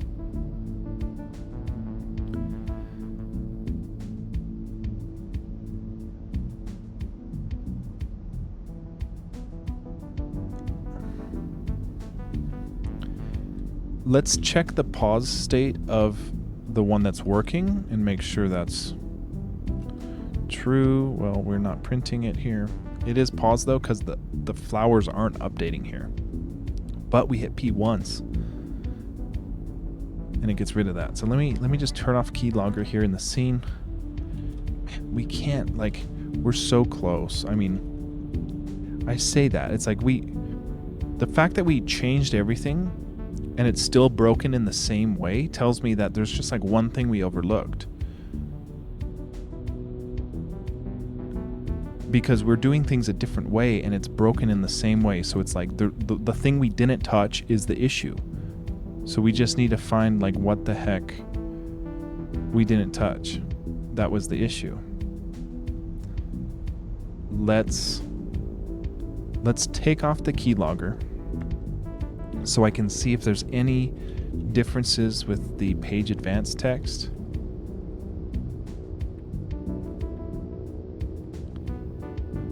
Okay, yeah, let's take this off.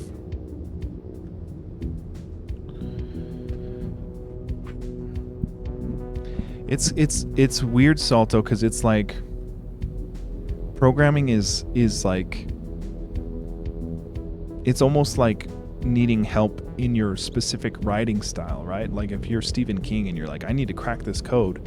Well, it's like no one can do your style like you can. So it's like if someone else comes in and is like, why don't you do this? And it's like, well, one, that doesn't make sense to me, and two, that was like not how it's structured at all. So it's like it's just so tough to try to figure it out and to get help, because it's like if someone comes in here and is like, well, why don't you just do whatever? It's like, well, that's so obscure, like that's so vague in the terms of how it's actually working.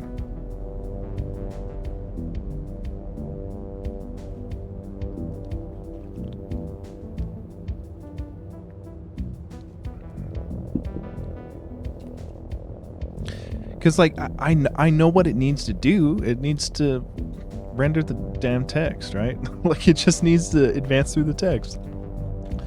I just don't get why it's different in the implementations. Man, we're at a 2-hour stream already? Holy crap. Okay. We got this. We got this tonight. We got this. We got this. Let's look through our play state one more time for any differences in how we're rendering. Like the one difference is that the dialogue detection,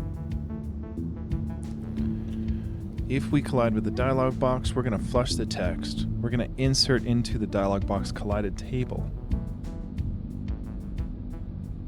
This is just for our touch. Yeah, I still don't want to do this. I want to do this one. Yes, so P is pressed. Yep, we pull this active dialog ID. We also pull it. God, it's got to be something in here, right? Well, we're changing the global active dialog ID. This is fine. This just needs to be 1 because there's only one. At least in the opening cinematic, it's just 1, right? This tells us, let's update the one we're seeing the text for, so we know that's working.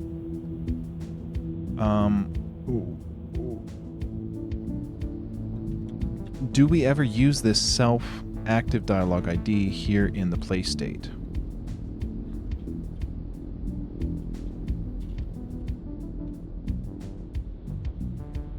We do. We do it to update the dialog box in the play state. Now that's the one that is working. That's the one that's working in the overworld, in the signpost danger. This one's working. So the code that's working is just update the active dialog ID for the dialog box of our current scene view. So in our opening cinematic, and we're rendering that dialog box in the scene. And let's just take a look at that before we look at the cinematic. We should do dialog render. Oh, wait a second. We're doing an update here in the scene and in the play state. No, the play state. We are updating it here. Yeah, that's not exactly right. Like, we're updating it twice. So if we ignore this one, if we just render the one in our scene, we just update the one in our scene, we don't do anything in the play state anymore. We just, in our scene, render the active dialogue ID from our scene view, which we set as 1. Then when we update our dialogue, we're doing the same thing. We say go into the dialog box, active ID. Okay, so let's test this in the overworld, and we'll see if it works there. Okay, that's confusing. It's not updating. Okay, I think we're getting somewhere, because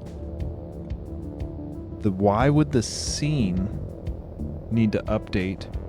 No. Why would the play state need to update the dialog box, the active dialog ID, if we're paused? Okay, so if we're paused, we aren't updating. So I think we just need to update this if we're paused, because paused gets true whenever we trigger this. So pause doesn't update anything. So when we go into the scene, we need to make sure to say, well, hold on a second too. If we have like a not paused, or yeah, if we have like a not paused clause at the top of our update, that could screw all this stuff up. Okay, we don't have that. Okay, so when we do this, we update. Okay, see. Okay, so this. Okay, I think I get it. Well, yeah, because we don't update the scene view if we're paused, and we're becoming paused. So let's turn off paused for now, and just see if that fixes this, and then we'll worry if we have to pull it out of the scene into the play state.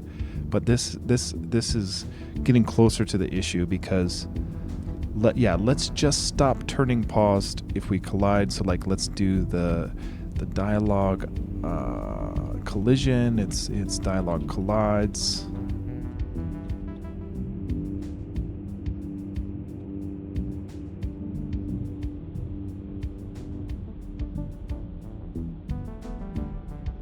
Let's become not paused. And this is just in the touches. We want it in here too. So we're not going to become paused anymore. When we go to update a dialogue, we can add it back, but we just want to try this. Okay, so in the play state, we no longer trigger paused. And then we're still updating our scene view, which should be updating the dialog box. So it should show the text now. But also that the flowers should still be animating because we're not paused. Now it is updating. It's counting the text index. It's just not rendering. So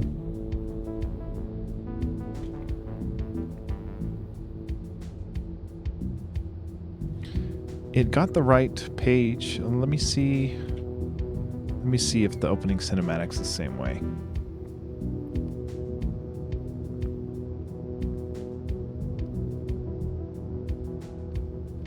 We render in the opening cinematic. Doesn't advance still. What the heck?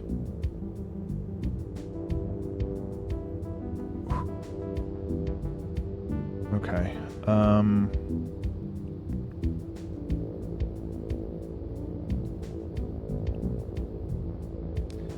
We aren't rendering in the scene view, so why is that?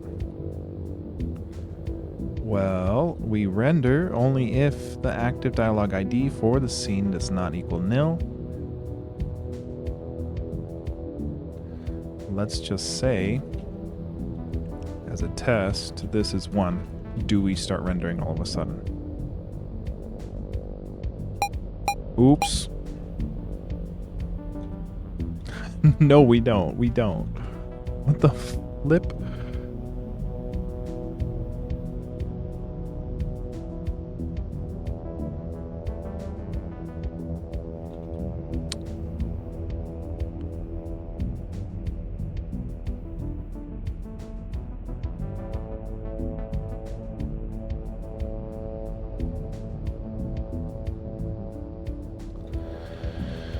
Holy crap, okay.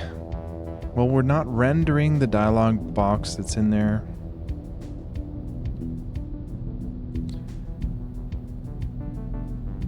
We have the values. We can see the values in there. But we are not rendering the dialog box that is in our scene. So even if we were to put the first dialog box that's in there,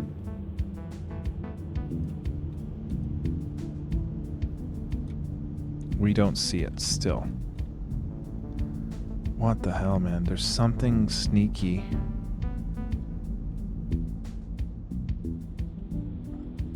Gosh.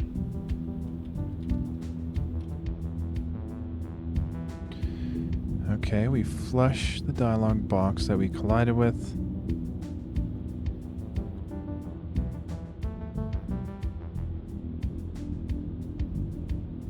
See, this is the only one that's actually triggering here. We trigger a self dialog ID of K.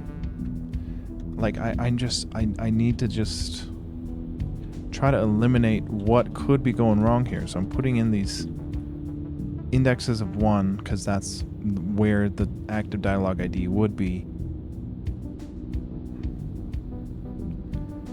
And in our play state, we were updating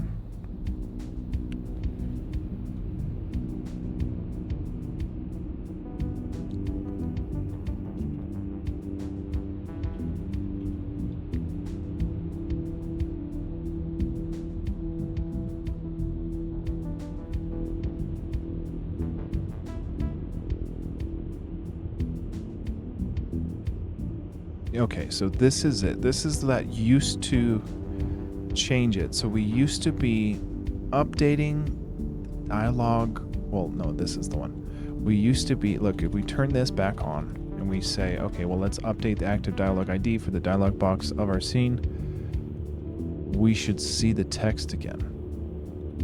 No, we don't. What the flip, dude?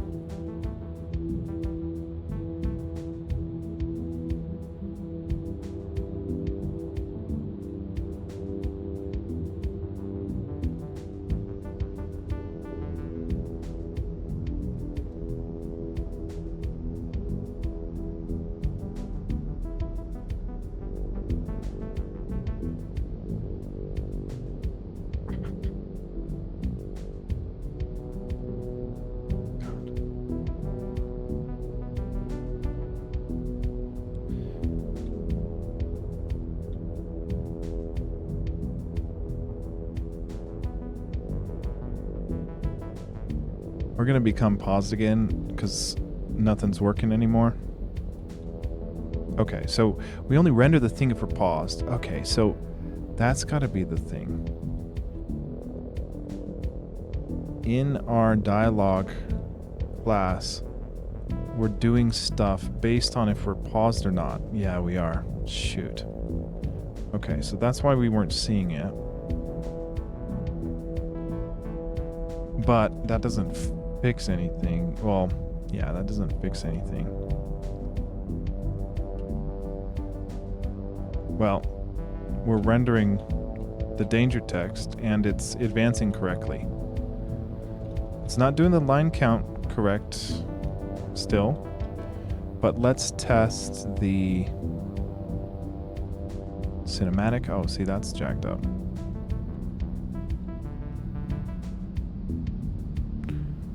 What's happening there? We need to flush. No. Why is it doing that? Shh.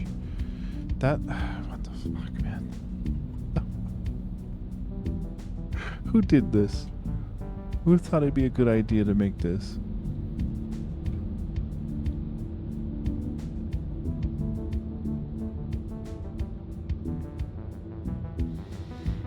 Okay, so what's weird is the dialog box for our scene needs to get flushed when we do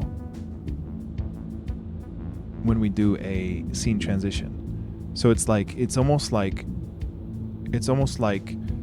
since we're spawning in a scene with a dialog box in it, and then we're changing to a scene with another dialog box, we don't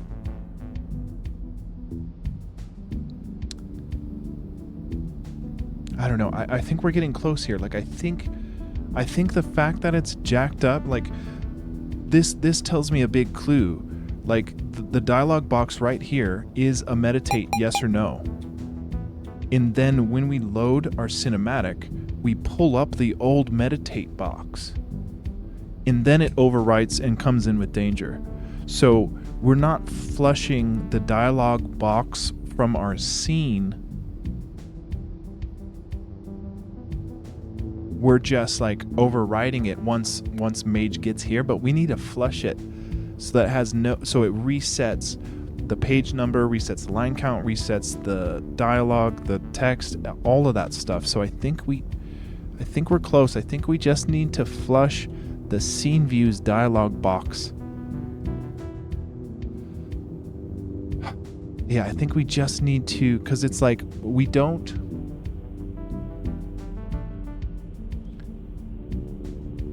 have to look in the scene view and see where we're holding on to that dialog box, because we have this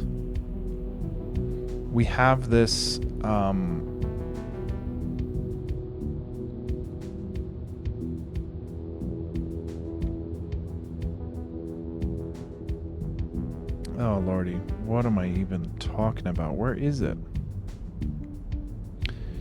Yeah, we have this update for the dialog box. So this is the weird thing about when we got rid of that extra table. Because what's happening in the scene is we're saying, okay, well, the scene views dialog box, we're updating and rendering. Dude, this is nuts. Like, it's so disjointed. The game is so disjointed, like it's so hard for me to wrap my head around this. But see, we do this where we say, the fact that we're still rendering dialog box collided is like probably an awful thing. So we're saying if there's no, we're only going to render the dialog box if the active dialog ID does not equal nil. So let's flush the active dialog ID to be nil upon a scene trigger, upon a opening cinematic trigger. We'll flush this to nil, but we also need this to not update the dialog box if we're a nil index as well. So when we do the dialog update, yeah, we're doing it if it's not nil. Okay, great. So we don't render it, we don't update it if it's nil. So when we go to trigger, we do a if Y is pressed. Let's go do the opening cinematic. We're gonna go and flush the active dialogue from our scene to be nil. So we're gonna say scene views, active dialogue gets set equal to nil. Then we're gonna go play our opening cinematic. Now that should fix our meditate thing from rendering here. So we have it. Oh, see, it's just totally broke. Totally freaking broke.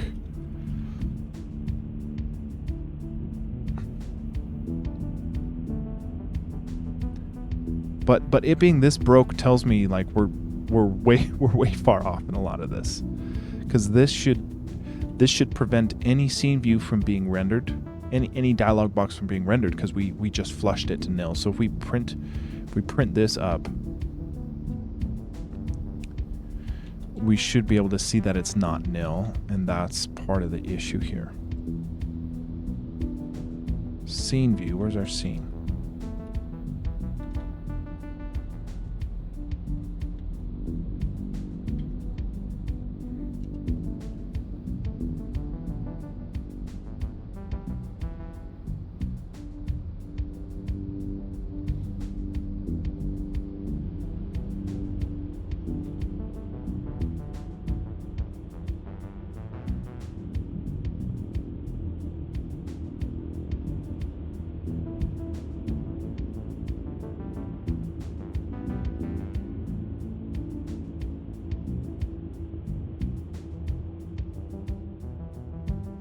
I feel like we're getting close, though. I feel like we're getting close.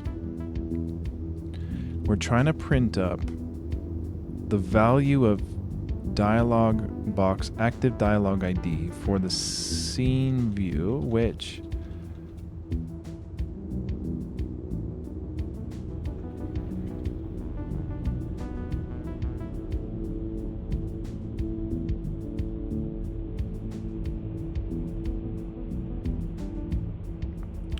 okay, so it's a nil, it's nil,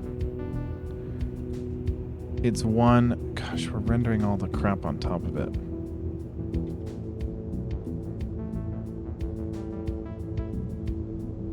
Nice. Good to hear, Salto. I know, I can feel like I can imagine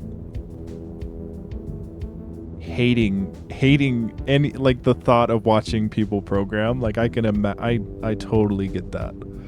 So, like, it's pretty amazing that anyone watches.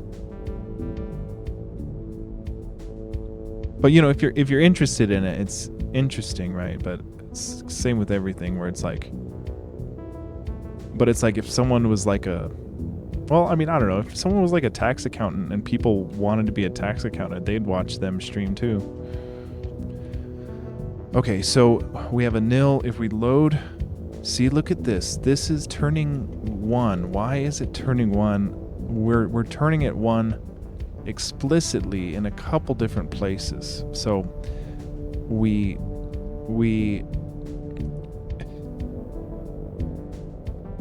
have this active dialog ID, and we need to make sure we're not signing it to 1 randomly like we were, because it's like, even though it would be in 1, it doesn't exist in 1 until we trigger it in the castle scene.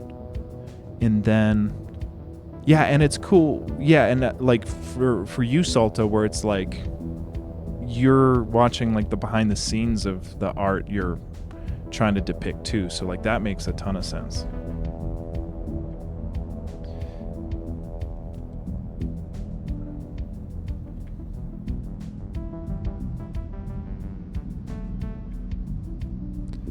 Okay, we init active dialog to 1 in the init. That's where it is. We just set it to 1. We only need to set it to 1 here once it actually exists. So we'll turn this to nil. And I don't think it'll fix our advancing problem, but it'll fix our rendering problem. Well, rendering from one scene to the next. So if we have this open and we trigger it, now we're nil, like correct. And then the text box should show up. It'll say danger.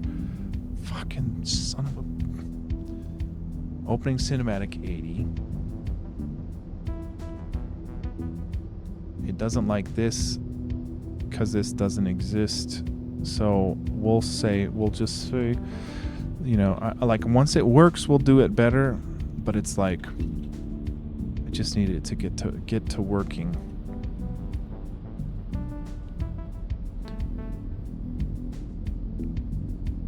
Okay. Shit, man, we're not advancing. We're not advancing. So like the thing that's advancing is the current page equal to the page length. And when we're in our dialogue, we're printing up current page, and we were printing up page length. Let's get rid of these. So if P is pressed and these two values are the same,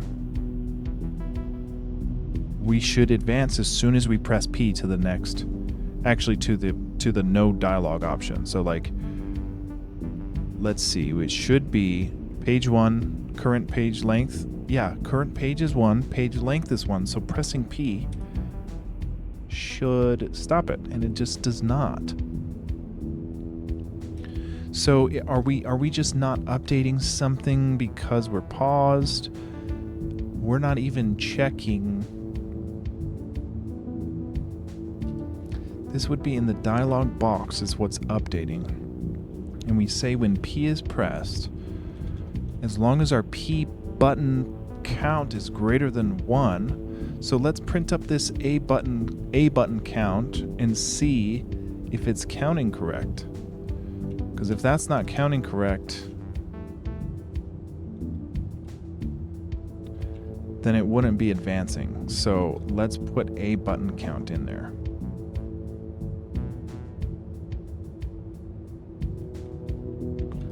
Okay, so we're gonna go to, it was self a button count. Okay, we'll print that up. Now if that doesn't advance when we press P, that's our issue.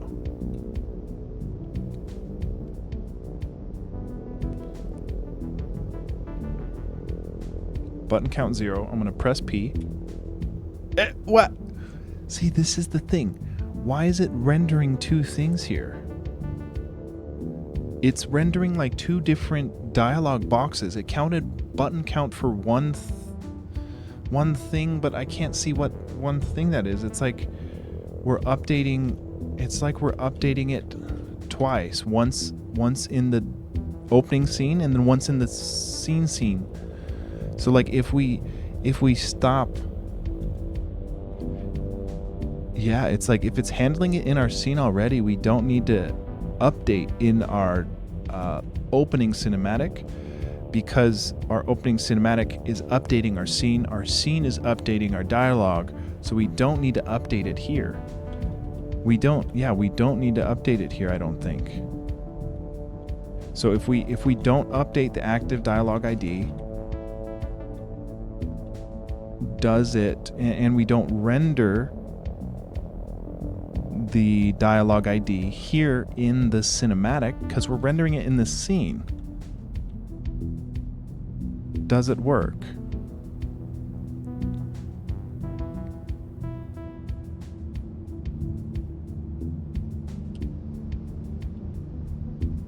No. I think we're getting close. Because the fact is, this dialog box that we're seeing here is rendered part of the scene, not part of our opening cinematic base state. So I think we're onto something here.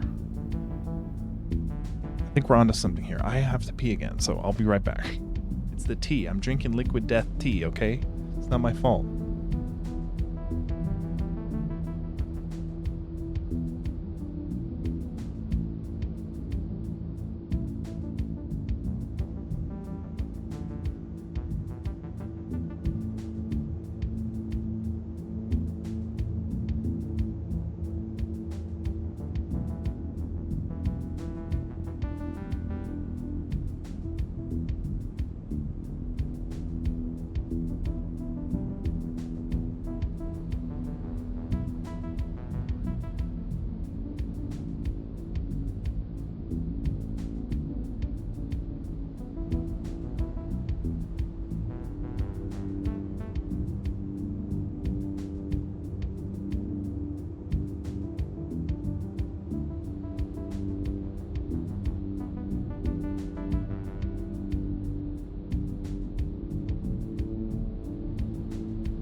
This is starting to make more sense to me. Like, it makes sense.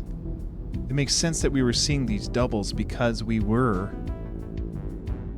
trying to go into our scene and update and render, and then go in the play state or in the opening cinematic state and update and render too. So I think we're onto something. We should just keep digging here, and I think we'll find it.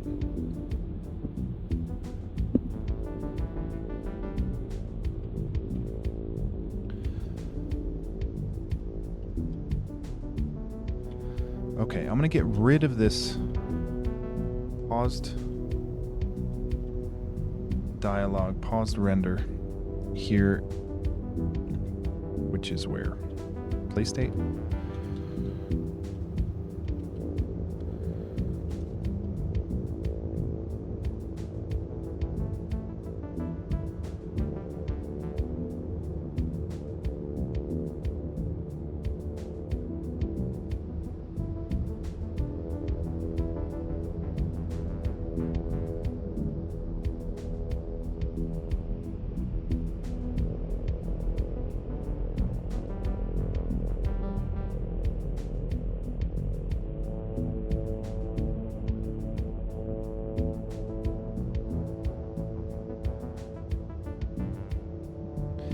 Okay. Let's just walk through it in the scene and see if anything would be prohibited from updating in the cinematic. Because we're updating the scene, right? Everything, the tiles, the mage walking, that's all within the scene view. So we are updating the scene. So...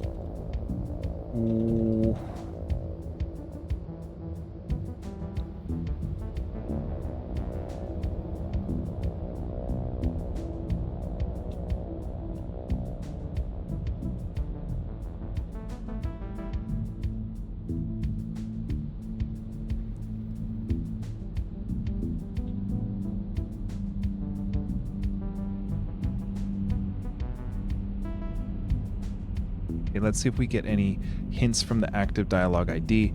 It's nil here, it's nil here. Is it 1 when we get here and trigger it? Yes, it's active ID 1. It just doesn't update. It doesn't give us the blinkiness, so we're just not updating it. So if we look in our update, in our scene, it's because we're paused that we're not updating the scene's dialog box ID. So it's because we're paused. We don't update our scene when we're paused. We are rendering it now, but our scene, our scene with our dialog box in there is not getting updated. So all we should have to do is make sure we go to our scene views dialog box, which we are rendering it in the scene, but in our update, we should just need to make sure we update it in the opening cinematic.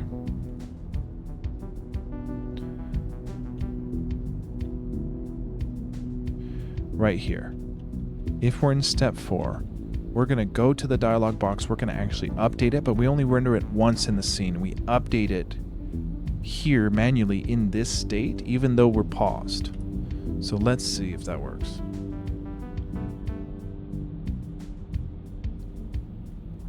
Shit. Okay, so it's not updating. So let's turn off pausing again and just make sure that it's not rendering because of that, or not updating because of that. Because I thought what we did would just fix it, but did not. So let's see. Okay, paused false, paused false. Paused true. Okay, so it is paused. Let's stop pausing it here in the opening cinematic.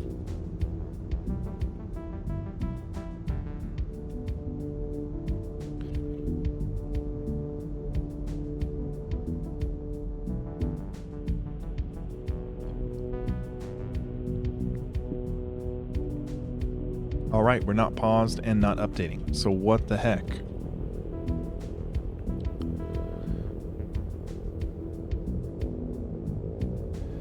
We're not getting any of the values. So how is it?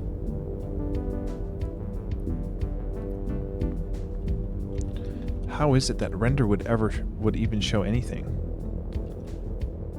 if we're not even updating these values here? It doesn't. What the what is going on? We were just seeing 2 of these, and now we're seeing neither of them.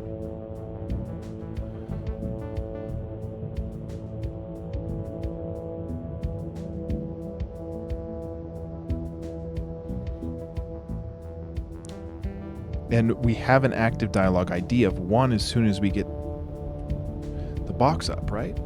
Active ID is nil. It should be active ID of 1 as soon as it switches. It does.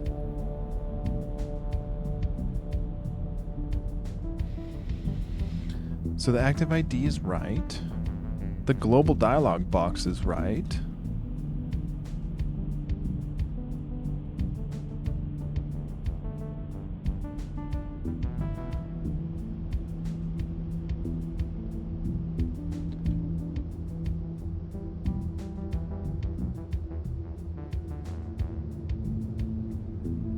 How did we go from seeing 2 of them to seeing none of them? Is what I want to know. Because we didn't change anything in our scene. All we did was stop updating and render in the opening cinematic, and now they're both gone, even once we turn them back on. So the current map is right. The ID, the active dialog box ID is right. We're rendering the active dialog box ID from our global dialog box table. That should be right.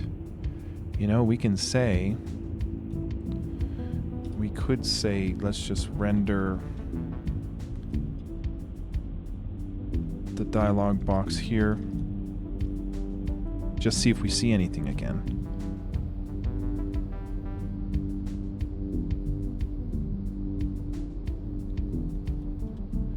We don't see anything. Dialog box ID.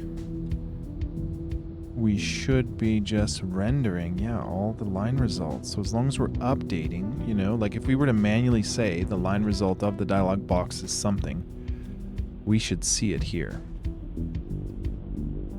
So if we were to say that this tables dot line 1 result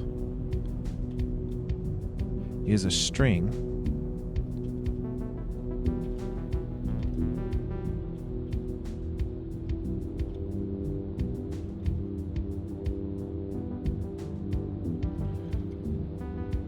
then whether or not the update works, we should see something render in the dialog box because we changed its result. We do. We see Salto.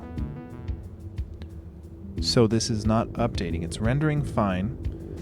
It's just not updating. So there's something in the scene preventing it from updating, even if it's not paused.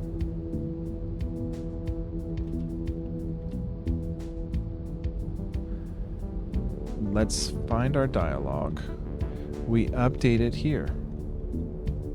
And we're not paused. So let's just say we update it regardless.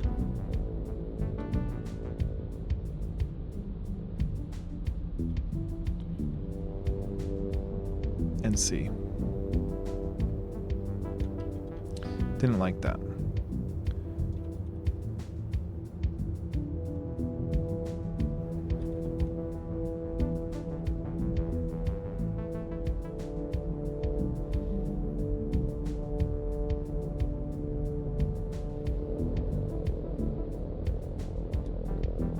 See, look at, there's our 2 again. We press P, it counted a button count, but it's rendering another one. It's rendering 2 dialog box IDs because we're rendering 1 in the scene and 1 in our cinematic. So if I turn off the render in our cinematic,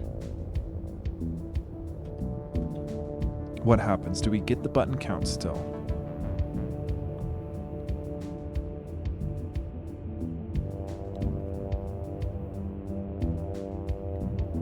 That's different.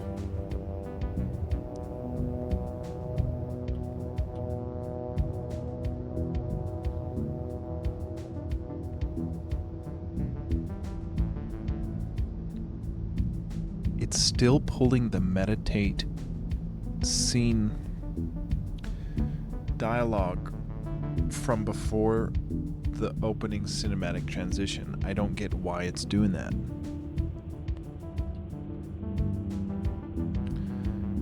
But then, yeah, then it even crashes here.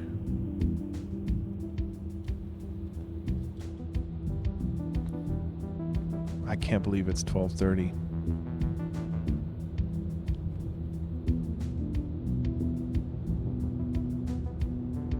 Why is it doing this?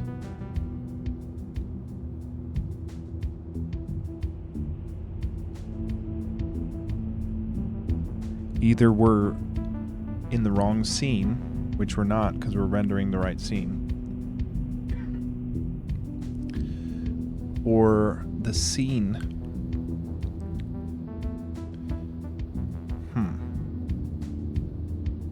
the scene view is rendering.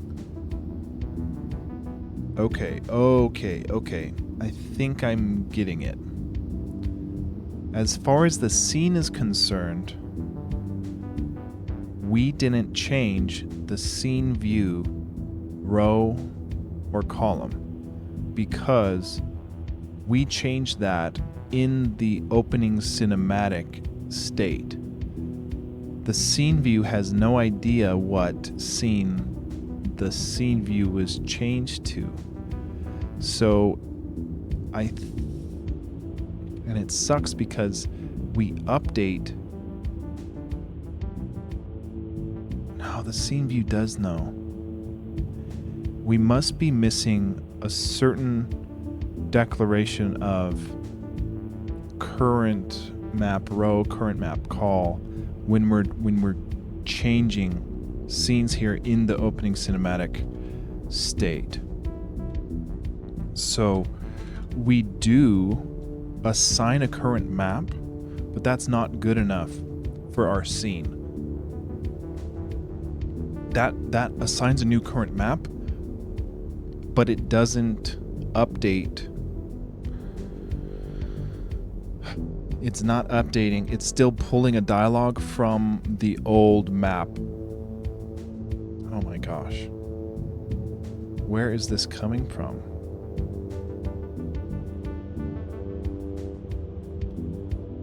Let's look in the scene and see what values are being pulled for the update. It's this map row, map column, self map row. So from our scene, we need to assign these map row, map column based on the global map.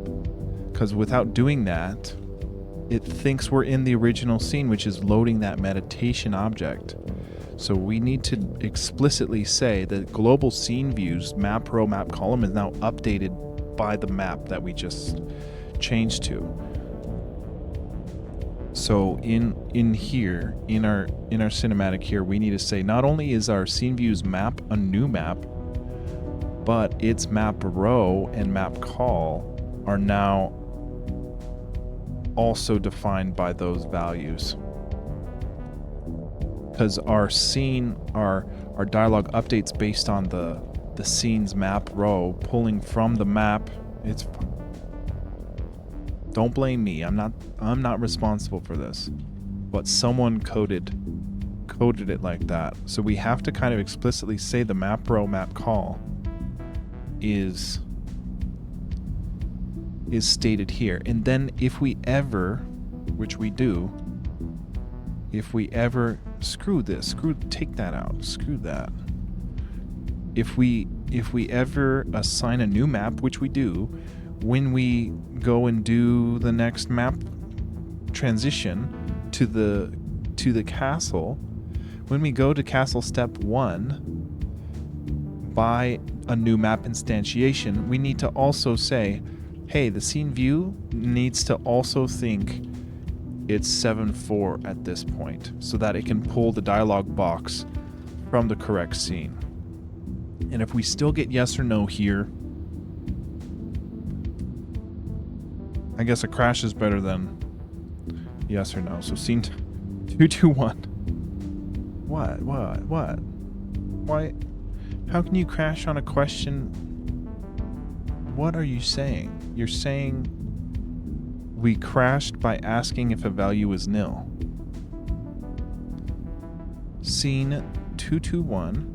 Oh, scene 221. Okay. I'm the dumb one. 221. Okay, yeah, screw you. Do the old way. Okay, let's see. Let's go.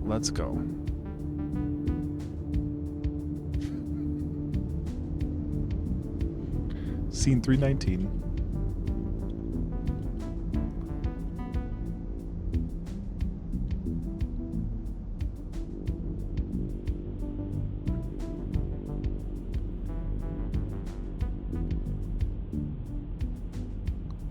That should be it.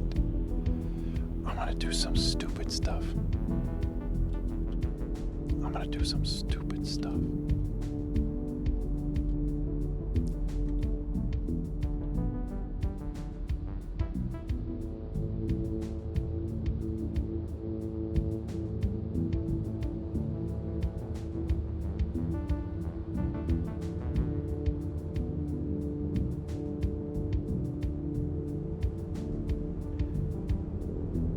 We don't have the outdated meditate answer here. We got the button count. And we got, well, the button count worked. It should have closed the instant I pressed P. As soon as button went 1, it should have closed because the current page was equal to the page length. So that's still wrong. Current page is equal to page length. Button is 1, still rendering the dialog box. And that's after we hard-coded this junk, which isn't right. So the maps, see, like the scene, is it the scene that has the dialog ID, the active dialog ID, and we're trying to render the dialog box there. Map row, map column, it's gonna crash here. 320, it doesn't like this. It doesn't like map column. Did we do this right? Map column in our opening cinematic, we say map columns, scene view dot map column assigned on a map instantiation. Where the heck are we? Right.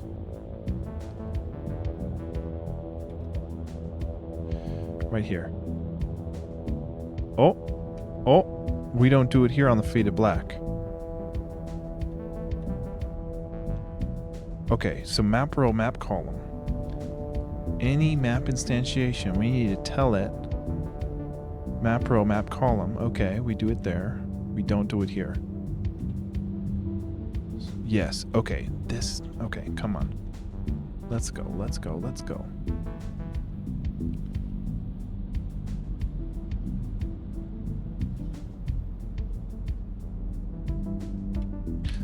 Son of a... It don't render nothing. It don't advance correctly.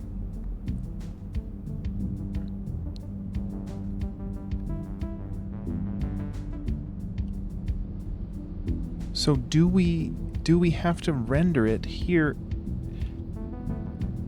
If we render it here in the map opening cinematic, we'll see 2 button counts. No, we don't. Okay, man. But we're not seeing junk in there unless we explicitly say Saltamonca's in there. It's not pulling the real dialog box from the global scene. Yeah, see, so Salto's in there, but P still doesn't advance it.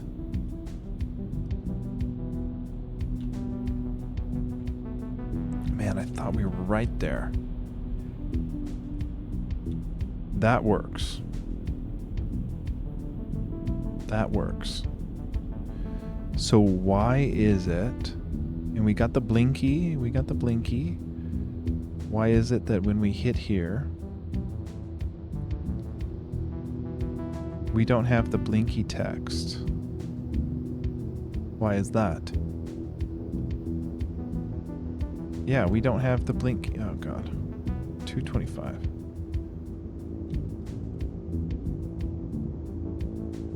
You are in the code. You definitely are.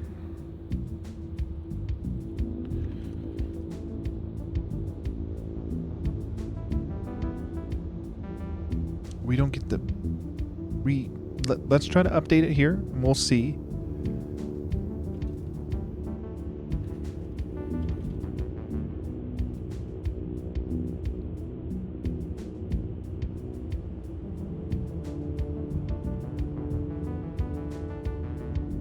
I mean, you've been in the credits for months now too, so you've been in every credit roll that we do at the end of the stream every time too.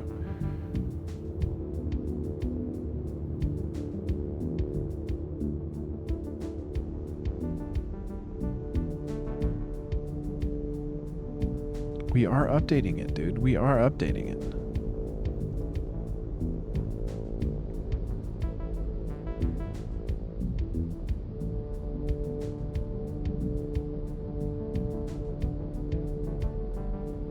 We should see text on screen here. I don't get why we don't. And we don't get the blinky. We don't get Jack rendering there. So when we go to render it, we're rendering the dialog box that's in there. Whether or not it's being updated is another question. If the thing isn't printed, it doesn't blink and doesn't allow you to advance it. So it's just like we're just not updating the text, but we're doing it both in the scene. We're doing it right here in the scene because we're not paused. We're still not paused, which is like we can't even figure this out when we're breaking everything. Like when we're manually making it easier for us for it to work, it's still not working. And oh man. Oh, it's bad, dude. Oh, it's bad. We got to go back. What do we even have to do? The thing is, it works in the scene. That's fine.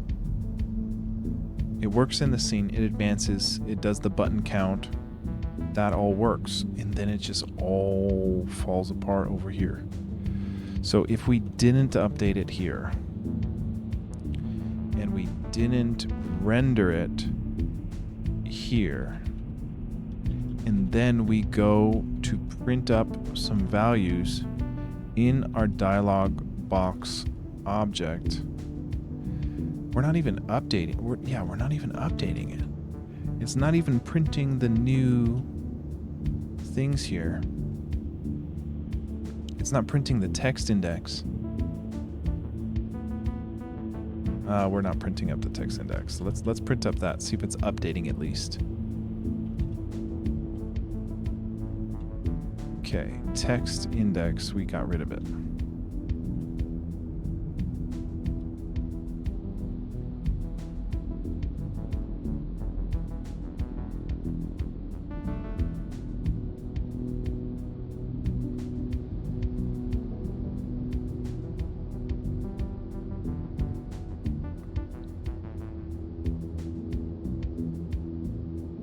Okay, I'm hoping the text index updates. It doesn't.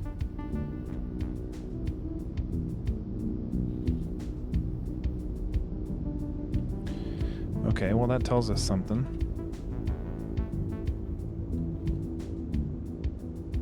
Okay, let's go back to the scene and let's turn on that thing we turned off a little while back. Yo, we're not even rendering. Are we... Really?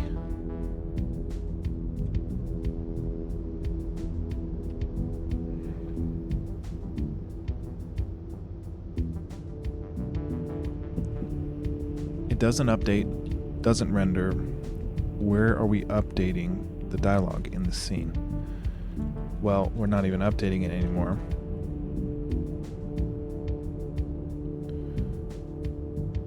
Okay, come on, we have to see text. We have to see text. Jesus. We're not paused. We're not updating the text index. So our scene views, map row, map column have to be wrong because we're not rendering the right dialog box. We're rendering the outline, none of the text. So our map column, map row for our scene view has to be wrong. Has to be. So in here, when we go in our, we can do it, we could print it in our scene view, right? Why not here? We're gonna print up the row and column for the map. And it is the map, it's actually the scene view dot map row.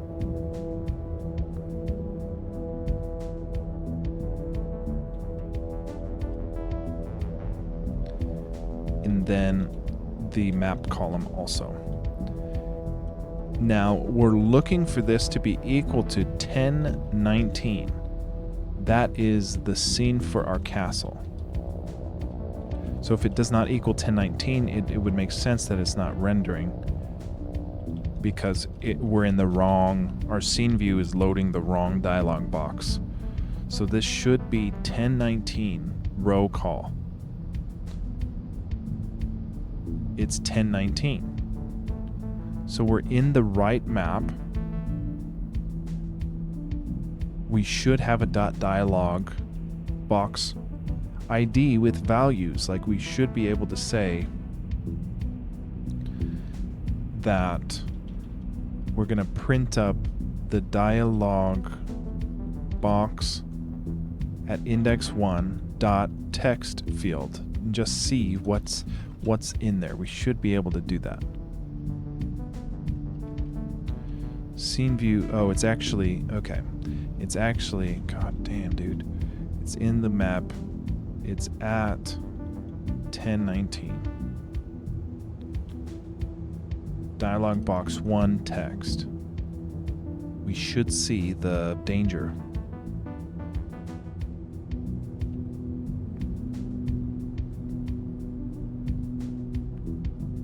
We see the danger there. We're in the right freaking text box. We have access to it.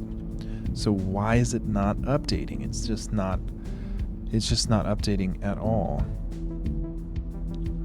Is that part of our scene? We're updating right here. The map row map call, which we just proved was 1019. Active dialog ID, which we know is 1, yet we're not updating it. Like, if we were to be super explicit and say, let's update 1019, the first index, update, what happens?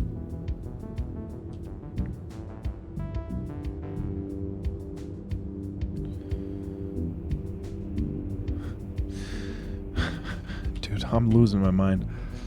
We're going to go back to the basics, man. We're going to go back to the basics. We're going into the dialog box object. We're going to have a thing.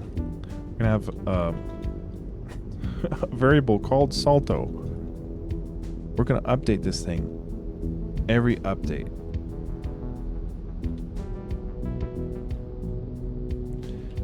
And we're going to update it by delta time, so that our dialog box .salto would be growing if it were updating. Then we're going to print up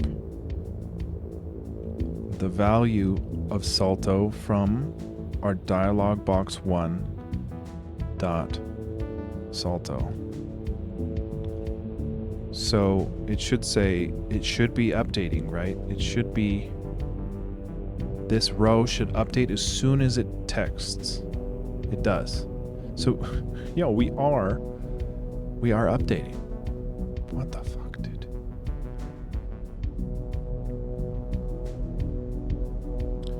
This is working as expected, except for anything else working. We know it's updating, it's just not pulling the... What the hell's going on, dude? What the hell is going on?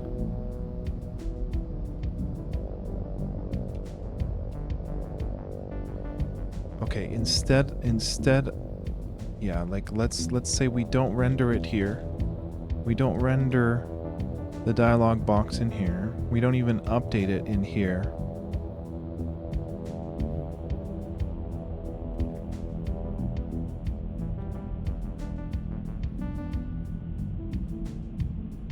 Yeah, we don't even update in here. Now let's check out our scene. We update here, manually updating only the dialog box that we're trying to test. And then when we render, we're rendering only the dialog box we're trying to render. And it's still not going to show any text. What is possibly going on? Row is not updating anymore, even though we're updating that one and in our dialog box.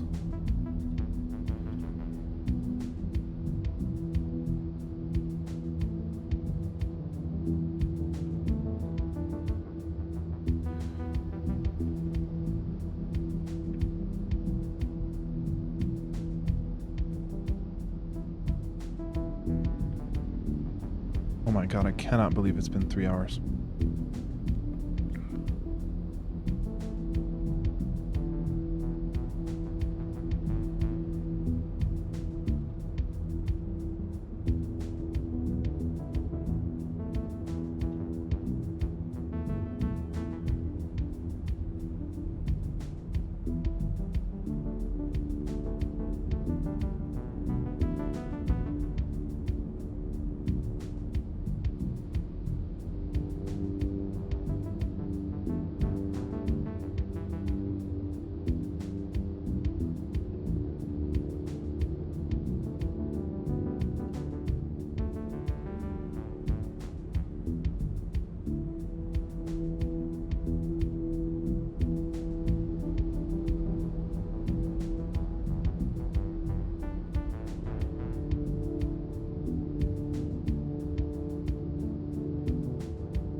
We're missing something like elementary here. Like we're just not, well, and I don't get it because we're updating.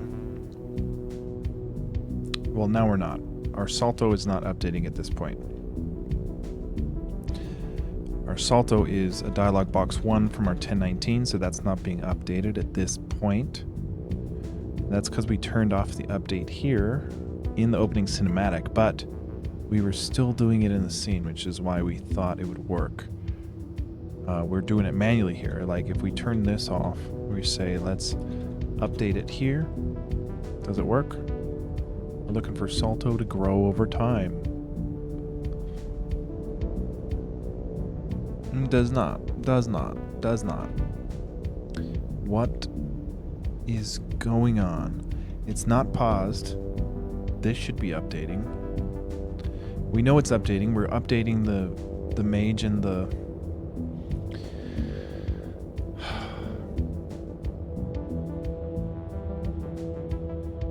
our dialog ID is not equal to nil, right? We're printing it up. It's 1, right? It's nil here, but as soon as we trigger it, it gets set to 1. And then we don't freaking update. So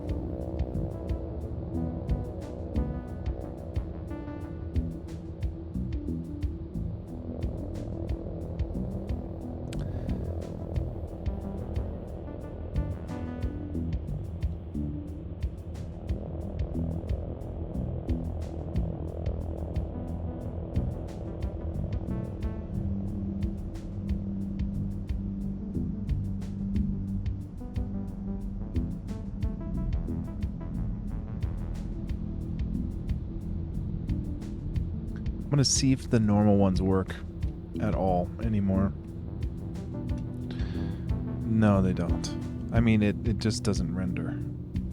So how were we rendering them not long ago and they were working? Well, in our scene, we need to update them, which we are, and then we need to render them in the scene, which we are now.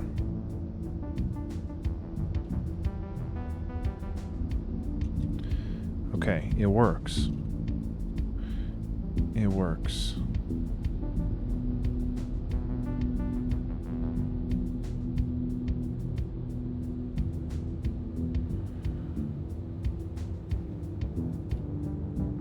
These ones don't because we didn't give it, actually, that's totally wrong.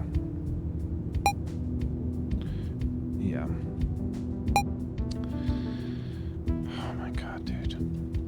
think I try to change too much stuff at once.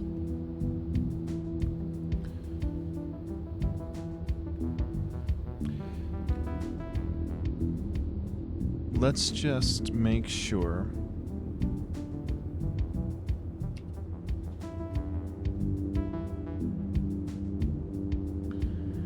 At the end of the day, like what we're doing here, the ones that are working, all we do is update and render them. Render the dialog box objects. All we do is update them so they print over time and render them so you could see them print over time. So the fact that we're doing that in the scene, aren't we? We're not rendering. You know what? Let me look at the dialog box render, because we're rendering from the global scene.dialog box. So the object of the dialog box is the thing being rendered. So if that thing is defined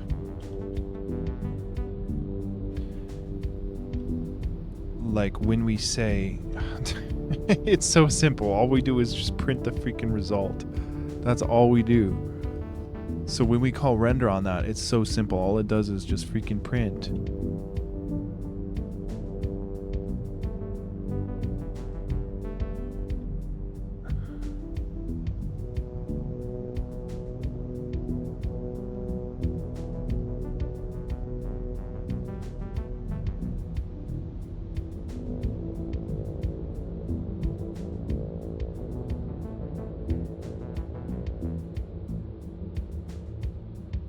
I really thought we were onto something with the double render there.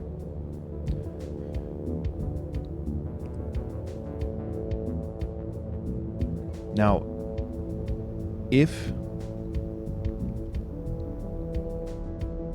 let's just make sure nothing in the play state is responsible for updating any scene, any dialog box. Because if any of that is in the play state, it would throw this off.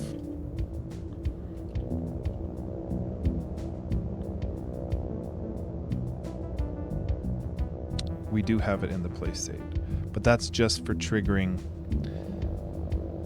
the overworld ones, not the cinematic ones.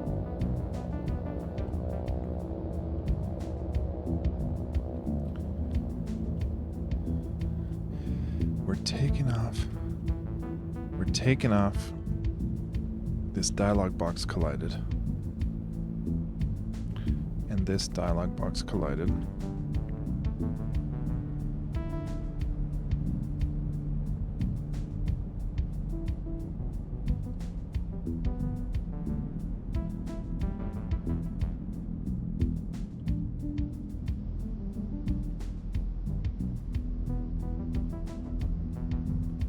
See, that should be the only one that matters, because this is like the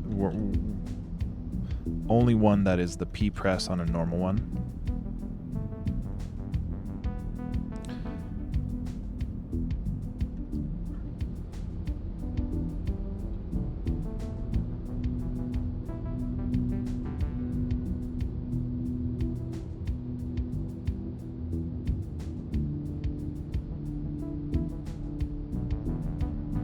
Now we took this out. We took this out, and it fixed some stuff and broke some stuff. Like, it didn't make sense that we were updating the dialog box here in the play state as well as the scene. That didn't make any sense. But it broke some stuff. So like, if we turn this back on and say, let's update the dialog box from our play state, like, does it screw anything up here? No, it works fine here. Yet, when we put the opening cinematic on, we are not advancing. Yo, how do we go so far backwards?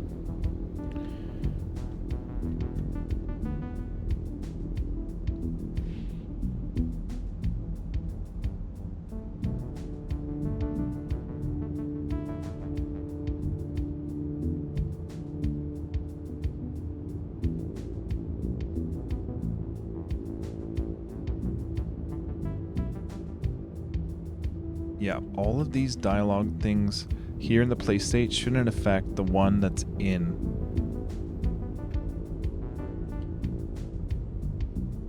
our opening cinematic.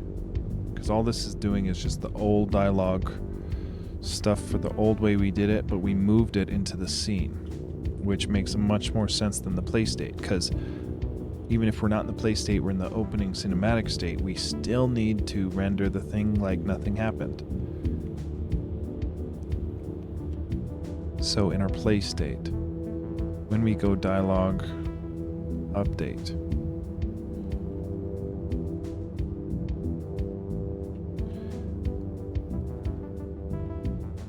where is our dialogue update?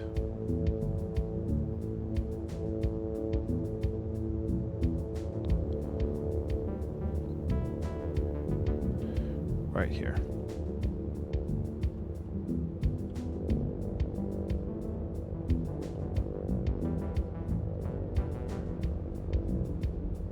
Okay. Now this is in Castle Step 3. Castle Step 2 is when we move our castle mage to the right and he walks towards Tashio, and as soon as he gets to idle, we turn to Step 3. And Step 3 says active dialogue ID is now 1.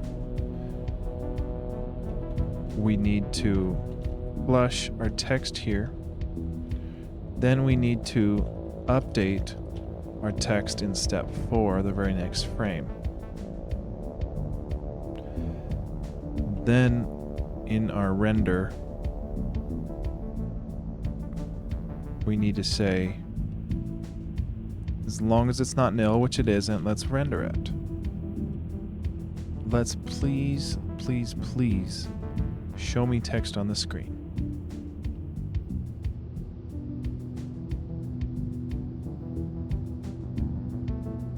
All right, we got text on the screen. Salto's updating. We've got the blinky. It's in the wrong spot. But we hit A, we get the right button count, but it does not exit. We hit P again, it exits. So something, we're close. We're close. But if I go back to play state,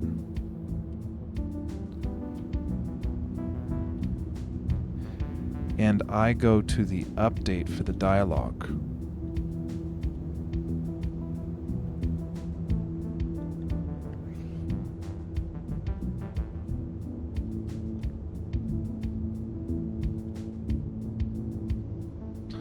oh my god, man.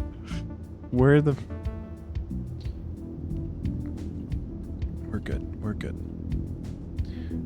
good. What am I looking for? We're looking for the update for the map, and it's when we say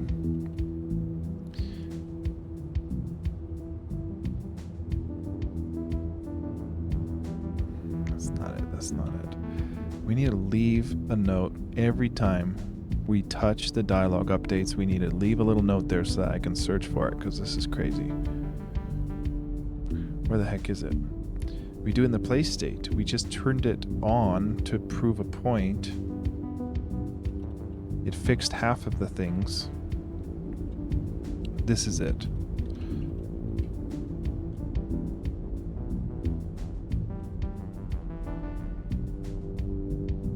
Okay, so if we turn this off, do we get text anymore?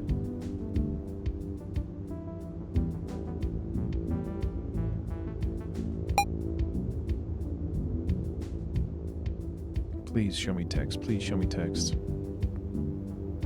Okay, cool. We press P, we get the button count, no advance. Why is the text advance thing rendering in the wrong spot, only here? Maybe that has something to do with it. Okay, it's called this text advance. And we're rendering it at the same location, at a hard-coded virtual width and a screen height limit. So what's so weird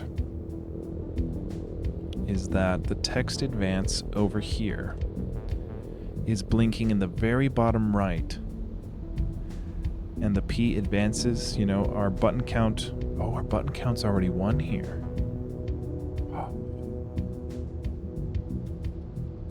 Where do we set a button count to be equal to 1?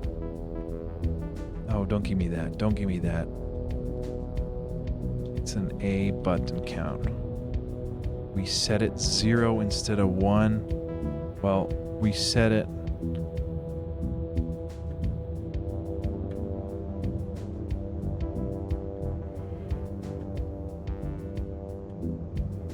Why is it 1? It's 1. It's 1 because the frame. Okay, hear me out. We initialize a button count to 0.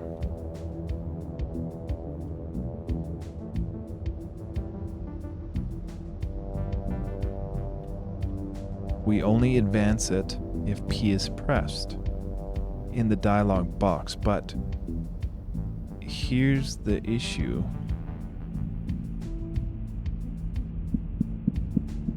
The very first frame P is pressed is the first frame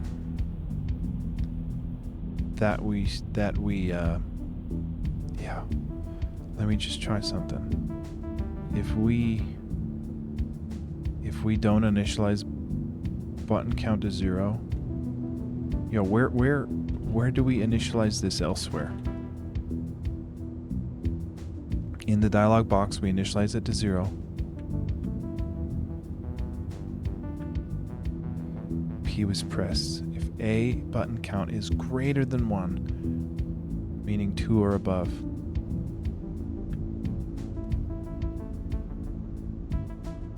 then we advance the page.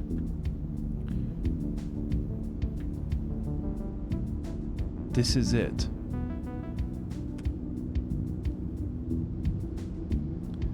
This is it. But why is it 0 in our cinematic state and not our scene? A button count. We, in our dialog box, if we're updating it, if P was pressed, this is the sneakiest thing, because P isn't pressed to initialize the dialog box opening in the cinematic versus the signposts. So when we press the signposts to say interact with the signpost, that's a P press, that counts as an A button count, that gets to 1.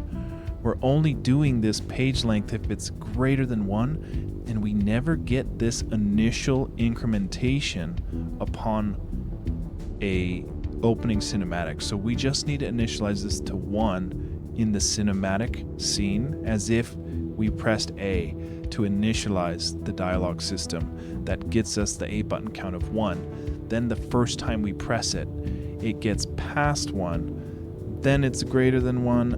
Then the current page is the page length, and we exit our dialogue system. So this is it. And it's as stupid as I thought it would be. It's literally an off by 1 error in our button count initialization. Like we don't initialize it, which is why it was out of sight, out of mind. But it's in the dialogue object,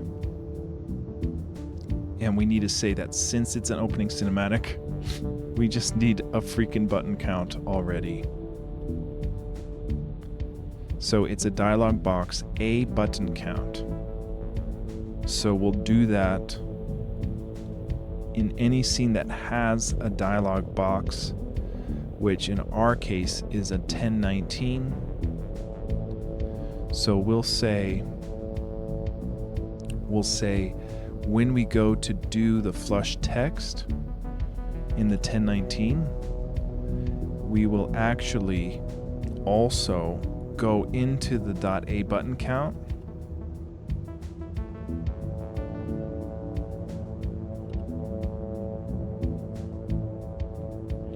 And set it to 1.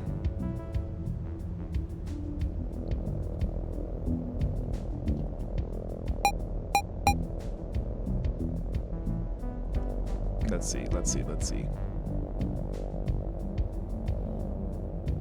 It worked. It worked. Thank baby Jesus.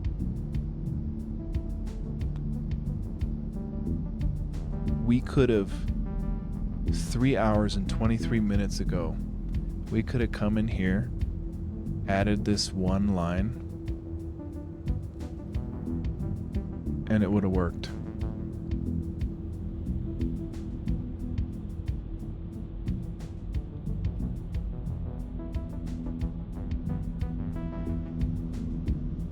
Okay, but we actually do better rendering now because we were double rendering without even realizing it. And we also did the method to flush the text a little cleaner. And we also got rid of our dialog box collided table. Our paused is still jacked. So for right now, let's re-pause it during a dialogue.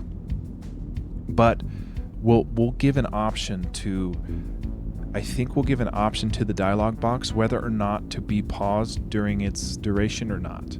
And then we can control it at will. Then we just need to modify all of our dialog box objects to have the index manually declared as we insert them so that we hard code the active dialog box ID. So we kind of like pre-declare them so that we can't mix them up. We don't do any of this hard-coded dialog box index 1 because in case we accidentally left one in there, we would render the wrong one, we would update the wrong one. So I think this method overall is better.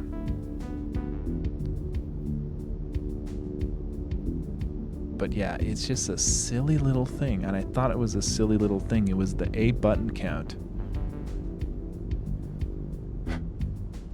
I really should have picked up on that sooner.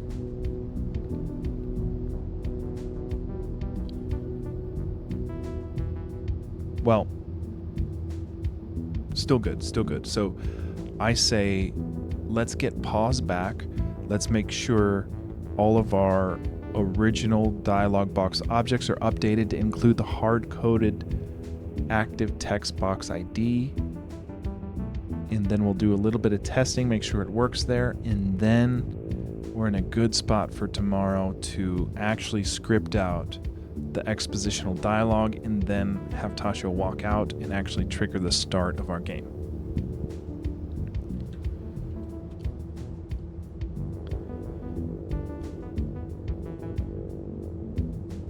Yeah.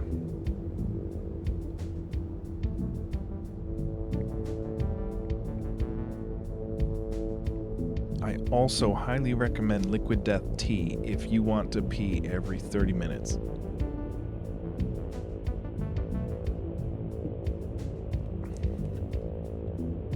Okay.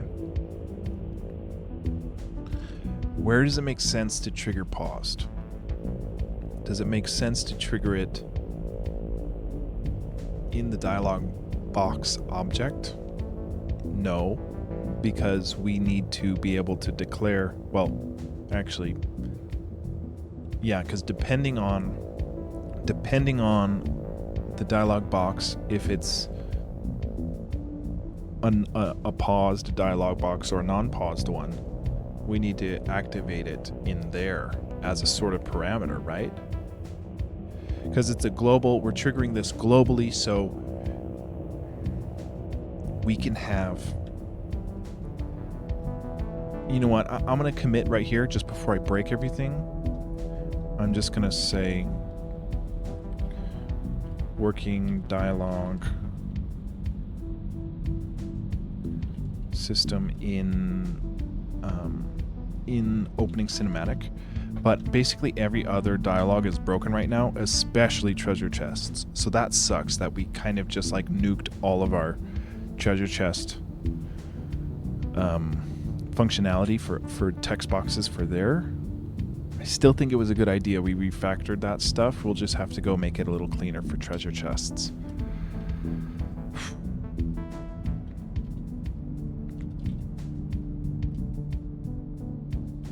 "97 insertions, 23 deletions."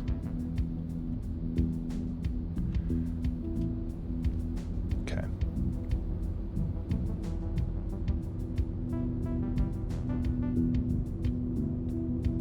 What is going on?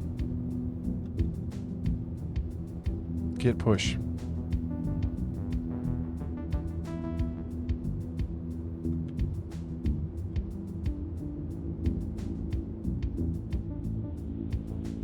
What are you talking about?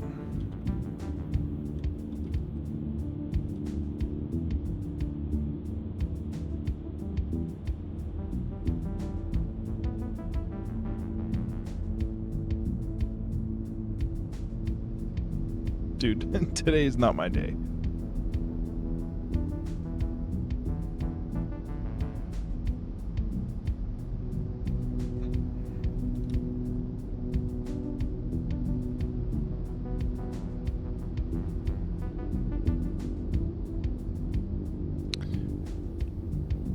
Is GitHub down?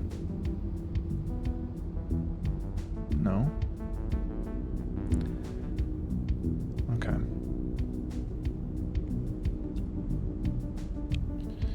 You know what? I'm just toast. I'm toast. We'll continue this tomorrow. We got it working. It's messy, and we broke stuff for our treasure chests. But overall, it's a better system, and it's easier to maintain, and it's less redundant now. So we just have to modify our old code to make it work with the new way, and then going forward, it's easier. Because the only thing we have to do now to trigger the updates for the dialog boxes in an opening cinematic is to go into the current scenes dialog box, go into whatever index we want to update, and just say update, and then just render. So it's simple now. Well, yeah. Tomorrow we'll clean up the mess we did today, make it work, and then we'll move forward with finishing the first opening cinematic of the game. Thanks, Salto Manga, for hanging and suffering with me. I'll get push it later when it's working, but let's at least run credits here, and we'll find someone to raid. This is the longest stream I've had in quite a while.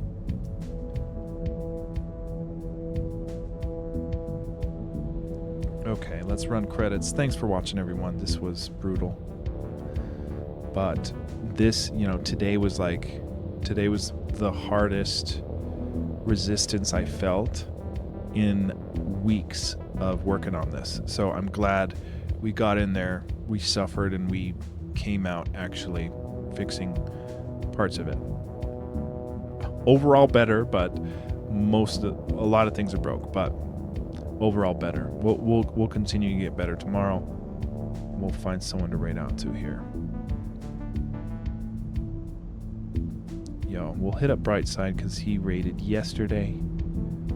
So thanks for hanging. Have a good night, everyone. Get some good sleep. Good luck, Salto. Thanks for hanging, dude. Appreciate it. Great stream today, too, by the way. That was an awesome stream, dude. So yeah, I'll catch you later. Peace out. Sleep well.